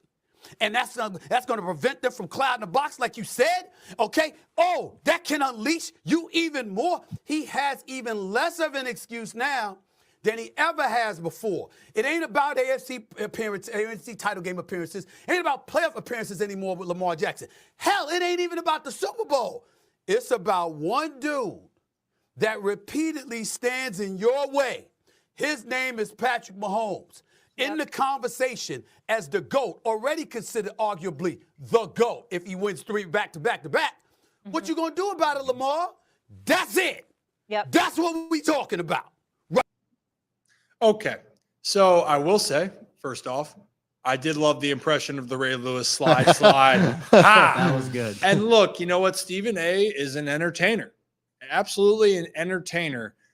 But again, Kevin, we're back to a conversation where we're singling out a specific player. And the mention he did was Matthew Stafford being on the Detroit Lions for all those years and not having a quote-unquote good team, and he gets traded to LA and they win the Super Bowl. That's where his comment was there. But Kevin, once again, Lamar Jackson is being singled out in a conversation where you could wrap in a lot of other quarterbacks to this situation, and you could make the same case for them. But because Baltimore is an organization with great culture and great organizational stability, they still want to blame all the failures on Lamar Jackson. I think that's the part where I think is not a fair assessment when we're talking about the shortcomings for Baltimore in the postseason. Yeah, and that is a quarterback thing, first of all, where quarterbacks do tend to, get more blame than other positions. But, I can go and give you multiple different examples where, if we're talking about a team, well, when Patrick Mahomes and the Kansas City Chiefs played the Tampa Bay Buccaneers, everybody wasn't talking about, okay, Mahomes lost the game. It was, well, his offensive line couldn't block for him. And so that was blame shifted off of Mahomes and onto a different part of the team. And so when we talk about Lamar Jackson in that Kansas City game, Lamar didn't play well enough in the game. We can all say that, and we can all acknowledge it. But there's not really a mention, at least nationally, at least I haven't seen a bunch of it, of, the Ravens only ran the ball 6 times and abandoned their entire identity on the way there. And it's a multitude of factors. And then with the other point, we can also say Lamar's had some really good defenses, some awesome, historic, like last year's defense. And if you want to do the Matthew Stafford thing, then his Lions teams were not really good, but he also played with Calvin Johnson. Yeah, he played with Megatron. Yeah. And if you're talking about it from the who has Matthew Stafford had around him and who was Lamar Jackson had around him, well, Lamar Jackson hasn't had anybody close. No, not even. Then there's Cooper Kupp. I was just about to say Lamar has yet to have experienced any sort of wide receiver 1 type of talent. Could we pull up while we're doing this for a second? And Kevin, you can finish your point. Is pulling up the yardage receiving wise leaders for Lamar over those time. And Lamar's skill set's different than other quarterbacks where he has the ability to lead his team in rushing because he's electrifying. That's a skill.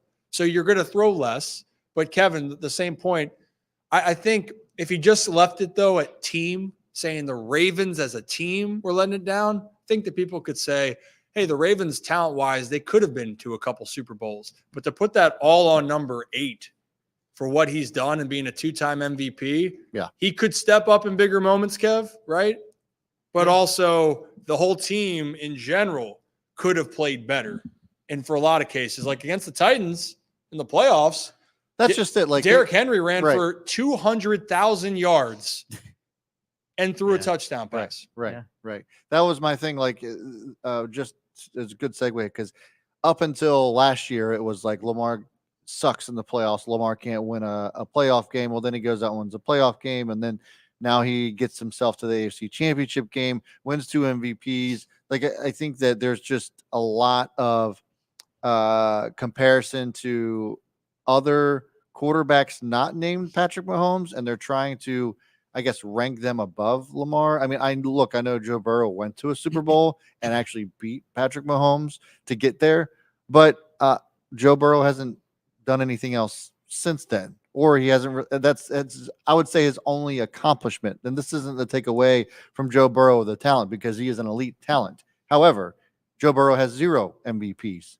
So I just think that and who's his wide receivers? The goal, exactly. The goalposts continue to just get moved for Lamar Jackson. And it's like, what happens when he wins the Super Bowl? He's going to be compared to Patrick Mahomes again, and then he has to win a few more in order to be considered better than Patrick Mahomes, which I don't even think is a fair comparison, only because Patrick Mahomes is one of one. And Patrick Mahomes is the best quarterback in the NFL. They have the best offensive-minded coach in the NFL with Andy Reid. That's not hurting anyone's feelings. That's just the reality. That duo is head and shoulders the best. And their coaching staff too, like Steve Spagnuolo, the defensive coordinator for the Chiefs, they leaned on them. It's a really good team, and what they've created there in Kansas City, because Kansas City's offense last year was not a Super Bowl caliber offense that people considered, but their defense was, and their offense made enough plays at the right time to win it. What are those stats, Zach, for Lamar Jackson's with numbers? And this is no knock. I love all the talented wide receivers that the Ravens have. Yeah. But I think the point is,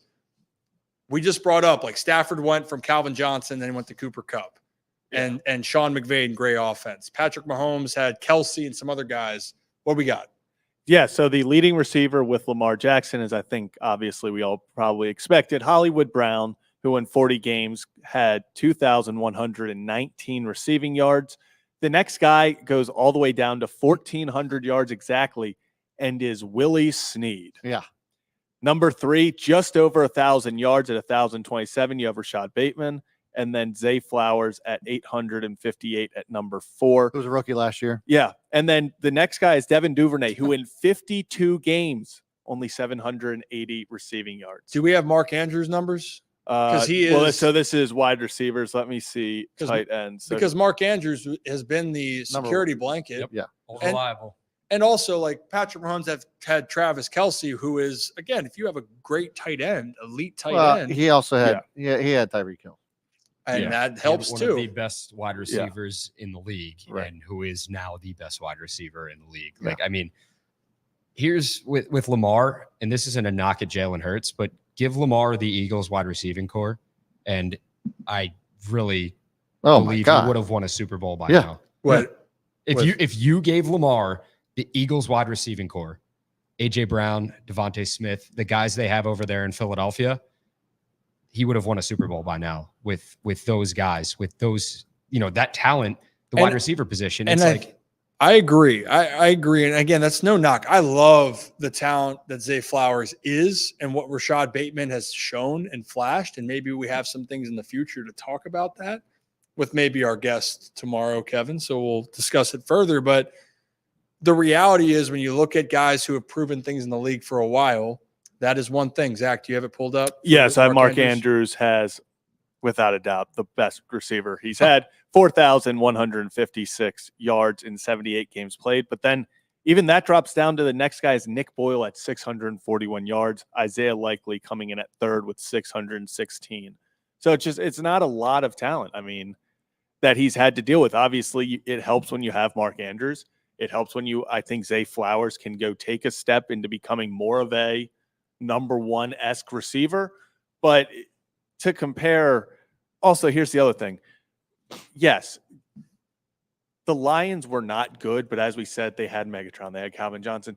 They also were behind in every single game, and their whole strategy was throw it 55 times a game. Yeah, you're going to get insane numbers when you are throwing it 90% of the time. Lamar Jackson is a winner. He's taken teams. When he took over in 2018, he had to run the table to get this team to the playoffs in an offense that wasn't suited for him, and he gets it done. We've seen time after time, unanimous MVP with a rookie Hollywood Brown, a second-year Mark Andrews, and then Willie Snead. Like, that's how he's winning. Well, yeah, you also got to factor in, not to cut you off, but Greg Roman was the offensive coordinator as well. So yeah, look at those numbers. That's why the numbers are the way they were. And another thing, because it's the ability to get the most out of your guys and for how you're going to run your system and how the Ravens have run their system since Lamar has taken over. They've gradually changed the philosophy of how they're going to make it look. It's been a lot of different offensive coordinators. Now you have a Todd Monken offense going into year 2. I think my biggest argument with this is not just a Lamar Jackson issue. You can look at a team issue. If they lose it, last year you can talk about if it was play calling in the playoffs and making too many mistakes, and part of that is on Lamar Jackson, no doubt about it. That on the offensive side. But then you want to go back to the playoffs in 2019. That was a team collectively. They were in Tennessee territory 8 times, and then their defense couldn't stop the run. So it's a team component. I think that's where I go to. But as we know, guys, quarterbacks are going to take the brunt of it.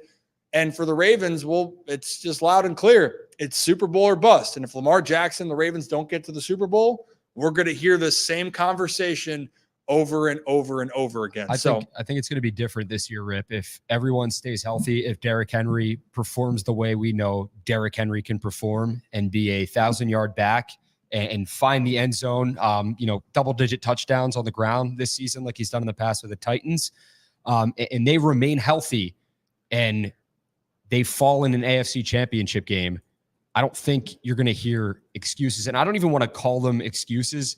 Ravens fans are passionate about their guy. They're going to stick up for Lamar Jackson. If he underperforms, you are going to hear people say Lamar Jackson underperforms. They're not stupid. They watch football. They really enjoy the game.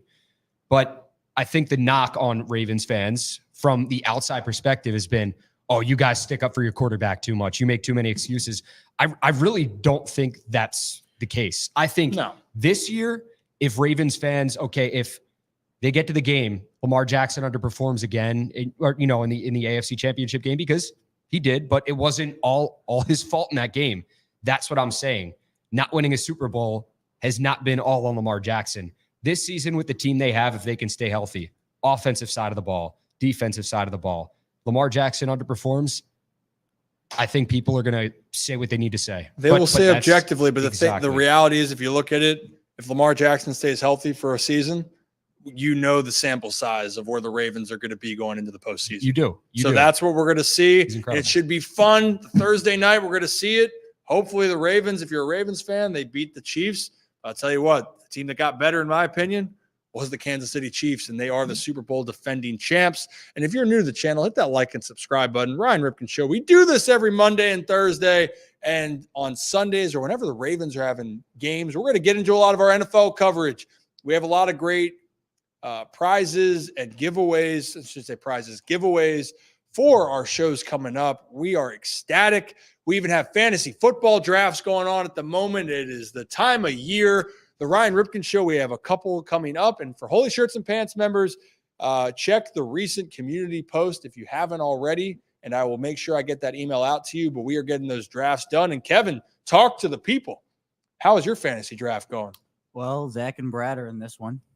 Bijan fell to 8, so I had to take him. There was no way. Bijan fell to 9 to me yesterday. What's going on with that? I don't love Bijan this year. I don't. For I his didn't love him value. last year. Why don't you love him this year? I think he's going to be a top 3 fantasy guy this year. I'm saying, why Well, then don't why you didn't love him? take him? He wasn't on the board. I have the 12th pick. No, I just wanted you to say you got the 12th pick. I was like, yeah. Also, Listen, if I had a choice between Tyreek Hill and Bijan Robinson, I'm taking Tyreek Hill. I was gonna take, Which is Tyreek, why I but, did that. I think that's okay, guys. I think you have the stones to pick the player you wanted. I mean, Zach and I, for the longest time, talked about Amon-Ra at number 1 just because of consistency. And that's also a ride or die for me, I will say. That's a good topic then here, guys, because football is rolling around here. We're going to make some season predictions on Thursday, but because everyone's doing fantasy football drafts at the moment, fellas, let's start with this question. On your roster, and Rock, maybe you have a guy. Who is your fantasy ride or die for this upcoming season? I mean, it's just an obvious one, and it's like, oh yeah, hot take Rocco over here, but it's CMC. It's a guy you just need to take if you have. So Rocco's advice is, if you have the number 1 overall pick, take the guy who that's your ride or die. Yeah, but you know what? One Like, overall player. But here's what I was just about to say that's not really like a slam dunk because he was on the cover of Madden, and there's not and the don't one do that to me, Brad. the 1-1 Don't say that. the 1-1s All right, best player in the league fantasy wise does not repeat 2 years in a row. Yeah. I say that. I know. He doesn't need to be the stats- number 1 overall fantasy player. He just needs to be healthy. Why I That's say it. that is because we have a keeper league, or not a keeper league, it's a dynasty league, and CMC has got me there. So that's our guy. Chris, we were trying to tell you. You want my real answer? That was your real and answer. it was because I mean that's a guy, like, he's gotten me to back-to-back fantasy football championships, and I've won because of CMC. It's a guy I will always take if he's there, and if he's not, I'm going to trade whatever I can to get him on my team. Okay. Plain and simple. All right. CeeDee Lamb. Okay, how about that? That's still That's no. the So the number 2 guy? Time out. Can we go to someone else? Like, if you were gonna say, like I just said, and this isn't my ride or die for the season because he's a first round pick, but like Amon-Ra St. Brown going number 1, that's being bold. Okay. That's Oh saying my a ride or God. You die. guys come back Hey, to now the let me table. take the top 2. You guys are terrible.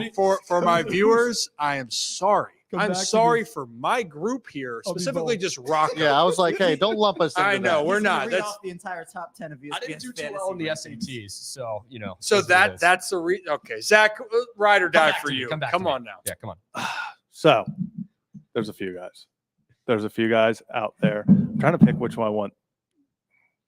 All right, so he's Good God, you guys are terrible. a quarterback. Okay. We're going my favorite pick right now, and I've gotten him in like 4 leagues. If he's available in the 9th round, I'm taking Jordan Love every single time. He was Yeah. one of the Oh, I best, like that one one. of the best quarterbacks in I the like that final one too. stretch of the year last year. They have incredible weapons all around, just an insane amount of depth. They added Josh Jacobs, who that was who I was deciding between. I've doubled up on them in 2 leagues. Mhm. I really like the Packers offense. I think the wide receivers are going to be too spread out to really hone in on one. You can maybe try to get one with Reed or Watson, hoping that they kind of take that step to be the number 1. but I love what they're doing up in Green Bay with that offense. I think it's going to be really good. So if he's sitting there, round 9, I've gotten him twice. I'm taking him every single time. 60% of the time it works every time. Every time. I love that pick. Truly do. Kevin, what do you got? I'm gonna go a little later down, not necessarily round 9 like Zach, but maybe like running back 2 target. Okay. As I'm up in 2 picks, so I'm monitoring. Zamir White is a guy that I believe in. Zamir White. All Raiders right. running I don't back. hate that. Hey, that's what I'm talking about. A guy you're going to ride or die with. Rocco, you hearing that? A lot of people can get Zamir White. so Not hold all I on. can get McCaffrey. Why, Kevin? Because I'm curious. I really like this pick, so I'm not questioning you. Just Yeah. for the folks. For the fans. All right. I'm on the clock. Let's do it.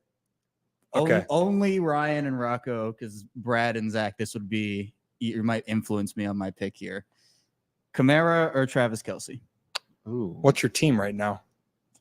We have a minute. Bijan Robinson, Devontae Adams. Kelsey.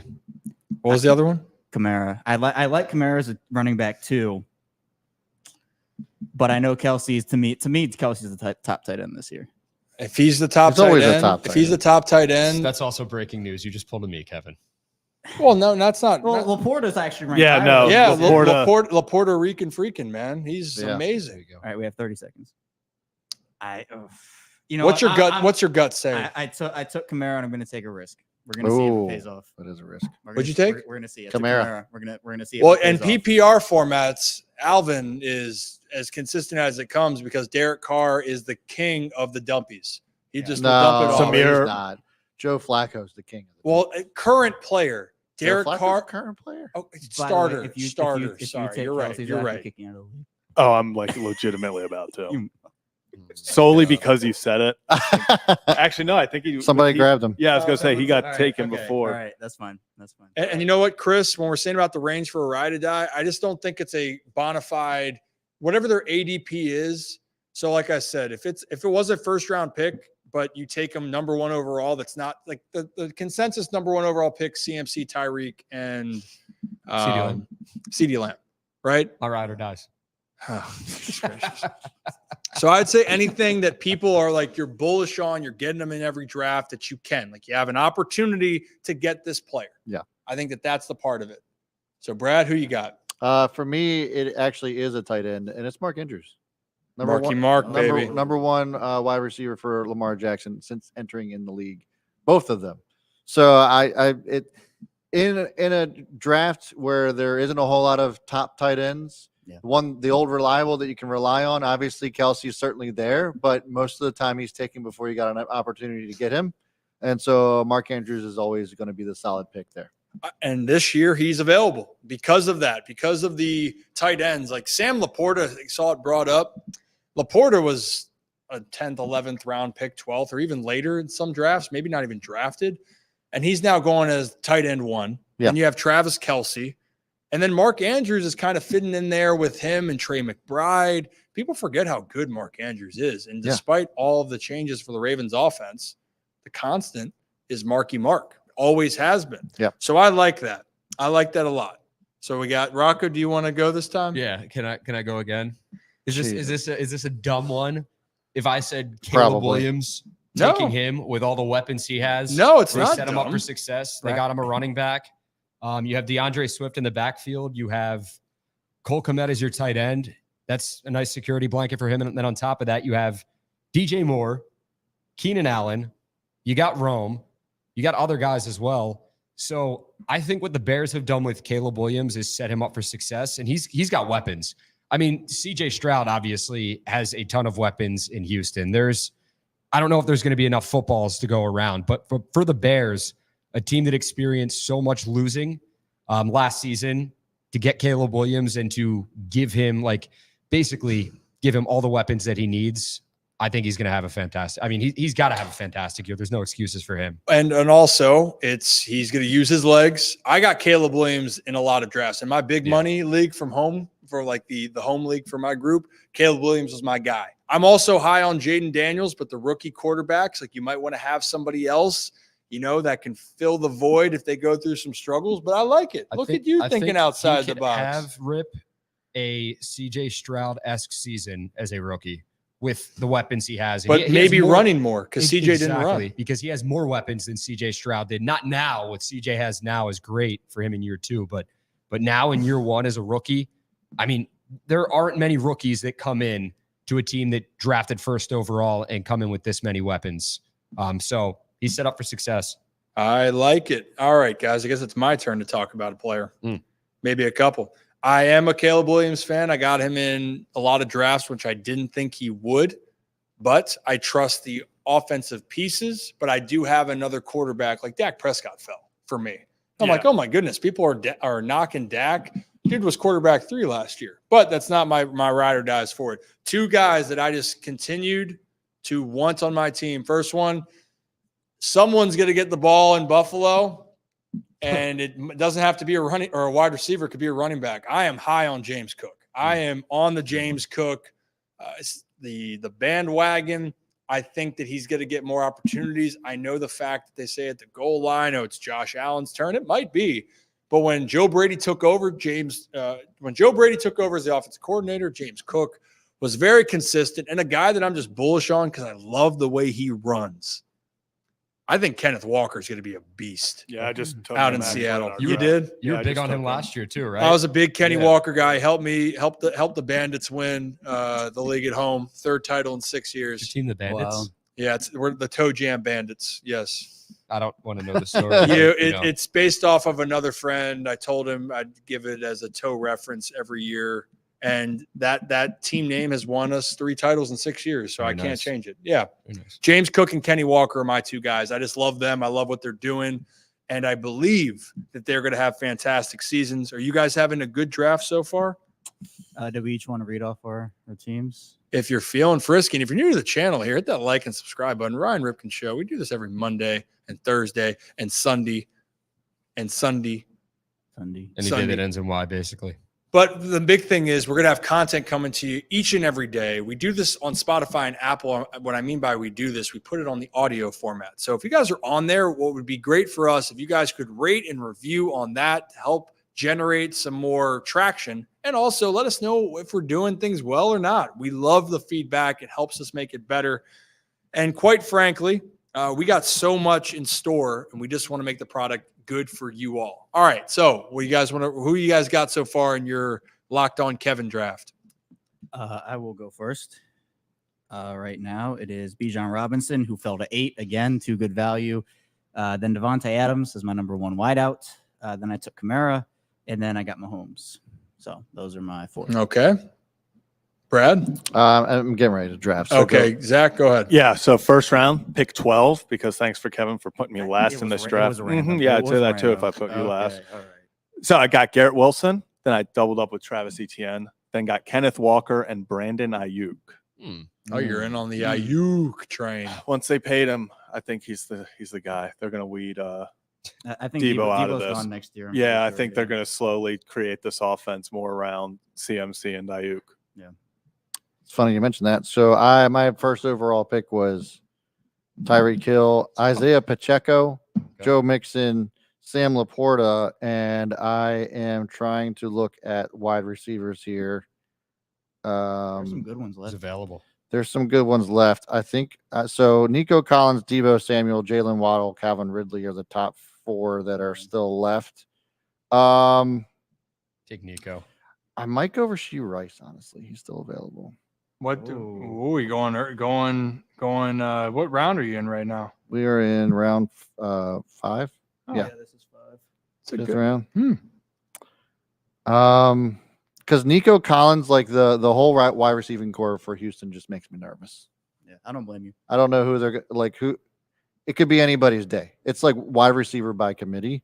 But Rasheed Rice, obviously, Xavier Worthy's probably still there too, who could end up having a big year. But Rasheed Rice, I would imagine, is going to be trusted a little bit more. Kind of going back and forth here, but Debo's still there. Screw it. I'm going Debo. Oh, late entry. Debo Hey, Samuel. Debo, when he's healthy, he Right. scores touchdowns. He's an impact player. I'm going with the best player that was available as Hey, far you as know- wide receivers go. And I think best overall player is probably Debo. Best player available. I don't hate that. You pick. couldn't I get don't hate CD that Lamb, pick. Brad? I could not. All right, let's. You know, it's a good time to go to our next segment. Then, Rocco, did we ask you about your team? About my team? Yeah. I'm not in Kevin's league, but Oh, you're not? I have a keeper league or a dynasty league. No, No, my we team's, don't. my Then team's it's fine. filthy. Back-to-back Save it. fantasy football champs. Save- Was in the championship the year before. So every year since the league's been established, I'm a juggernaut. Josh Allen, Christian McCaffrey, CeeDee Lamb, Nico Collins, just to name a few. Rocco's definitely that guy who goes to the party. That's how it starts off. Yeah. Like, oh, I'm a guru. Yeah. Fantasy football guru. Yeah. That's like the conversation, like the water cooler starter at work. That's what it's going to be. It's just like, hey, how'd your fantasy team do? And they're going to start talking. I'm going to be like, oh, yeah, mine's undefeated. Thanks. Yep. Yeah. Cut everyone off. Oh, you haven't won a fantasy championship? Yeah. Sorry. A two-timer, man. A two-timer. Two-timer. I think the most embarrassing thing for me here is I have literally 20 Locked On Ravens fantasy leagues. If I don't win one championship, I still can't believe you have 20 leagues. I think it's technically 19. And I will say for people at the Ryan Ripken Show, we have a X league, we have an Instagram league, and we have a Holy Shirts and Pants. For the ones that Kevin, have make signed your up. pick. Wow, it's been like 3 seconds. Yeah, I know. You guys are I killing got to me. draft at 8 tonight. We're gonna wrap this up here with one final thing with our last sponsor, and then we're gonna get out of here. Okay, guys, Mm-hmm. you ready? Let's do it. Mhm. So we got to make sure because this one is we're gonna give you guys maybe some of us will give us our best season bet for players since we're on fantasy football. Might as well stay on the conversation. But why don't we take a trip up to Charlestown Races to talk about this and our good friends up at Charlestown Races in West Virginia. Pretty good, guys. Charlestown Races up in West Virginia. Hollywood Casino is one of our proud sponsors. We appreciate them throughout all of this. They've helped us grow tremendously. About an hour from Owings Mills, hour and 15 from Baltimore. We have a tailgate event that's going on up there, and they have a full slate of events, concerts, entertainment values through the roof up there. They got a great steakhouse, which we are not going to order a medium well steak up there, except Kevin, but he's not invited. And it's simple, guys. You like complimentary beverages? I do. You guys like complimentary? Hell yeah. Love 'em. Yeah. Let's go. Complimentary beverages if you use your Penn Play card only up in West Virginia. Nice. You use your card up there, Penn Play card, complimentary beverages not offered in Maryland or Virginia. And if you download the Penn Play Cash app, Penn Play app, you have a chance to win $2,000 in Penn Play cash just for downloading the app. So go check out the Penn Play app. Now, guys, I think it's just a good time to talk about it. You guys don't have to have a pick if you don't want. I know Zach's been waiting for this moment, but for a player, one line or bet that you really like for the 2024 season, Mr. Zach Bollinger. And I saw someone say you're Gunnar Henderson's twin, which I've been getting that a lot, actually. Okay. Give us your pick. Jordan Love over 3,825.5 yards passing this year. I think he goes for 4,000. I think he goes for 4,000. So the fact that they're giving it 38.25, I'm loving that. I'm loving that. I'm loving it. Anybody else have one, or should I go? Go for it. All right, guys. Actually, I saw someone mention it in fantasy. It's a player on the Commanders, and a little bit of I know there's been some changes there, new offense, but one that I'm loving, Scary Terry, over 925 and a half receiving yards. A guy that seems to consistently Actually, took him. just got over 1,000 yards the last few seasons, and they've had so much quarterback turnover. He's the number one option there. They have a high fly-in offensive coordinator in Cliff Kingsbury that wants to be up tempo, that wants to throw the ball. I think Scary Terry is going to get the ball, and I think he's going to clear that number. And he's also one of my guys. I could add him to my ride or dies. I think he's going to have a really good year for Washington because they're either going to be playing from behind or that's their main guy they're throwing to. So I love the talent. And how can you not root for Terry McLaurin? Go. You know what? If you're into that type of thing, go root for Scary Terry. Love that guy. And that's all I have to say about that. Anybody? I'll make a bit of a bold one. I don't know if it's too big of a bold one considering how he did last season. It's not going to be Christian McCaffrey or CeeDee Lamb. Oh, thank goodness. CJ Stroud to win the NFL MVP. Ooh. I'm throwing that out there. He's got weapons. He was Oh. in the conversation last year as a rookie. They played fantastic. They ran into the Ravens in the in the playoffs, and they ended up losing. But like we talked about Caleb Williams, CJ Stroud has weapons in Houston. I'm not gonna lie. I feel like that's just like that pick feels too much like the one everyone's gonna be taking. Like it feels it just feels like everyone's like, oh, CJ Stroud's taking that next step and gonna win MVP, and then it's some random like a Jordan Love or something out of nowhere. Jordan Love could do it too. I mean, well, I'm just saying, like, I feel like CJ Stroud is like when people are talking about like, ooh, who steps up to win MVP? I feel like a lot of people are, and it makes me weary of it that it's like that it's too obvious that he's the guy to take that massive step to be the MVP. I see sophomore slump, Rick saying that, but and that is a real thing in sports, pro, college, like anything. But I don't see it happening for CJ Stroud. I don't see him like falling off and having a down year. If anything, I just see him keeping his foot on the gas and hitting it hard as a sophomore in his second season in the league.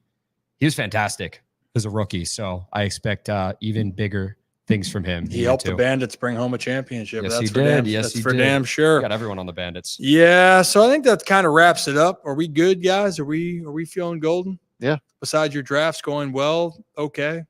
There's some hope. All right. Yeah. There's some. Oh, there are always those. They always get.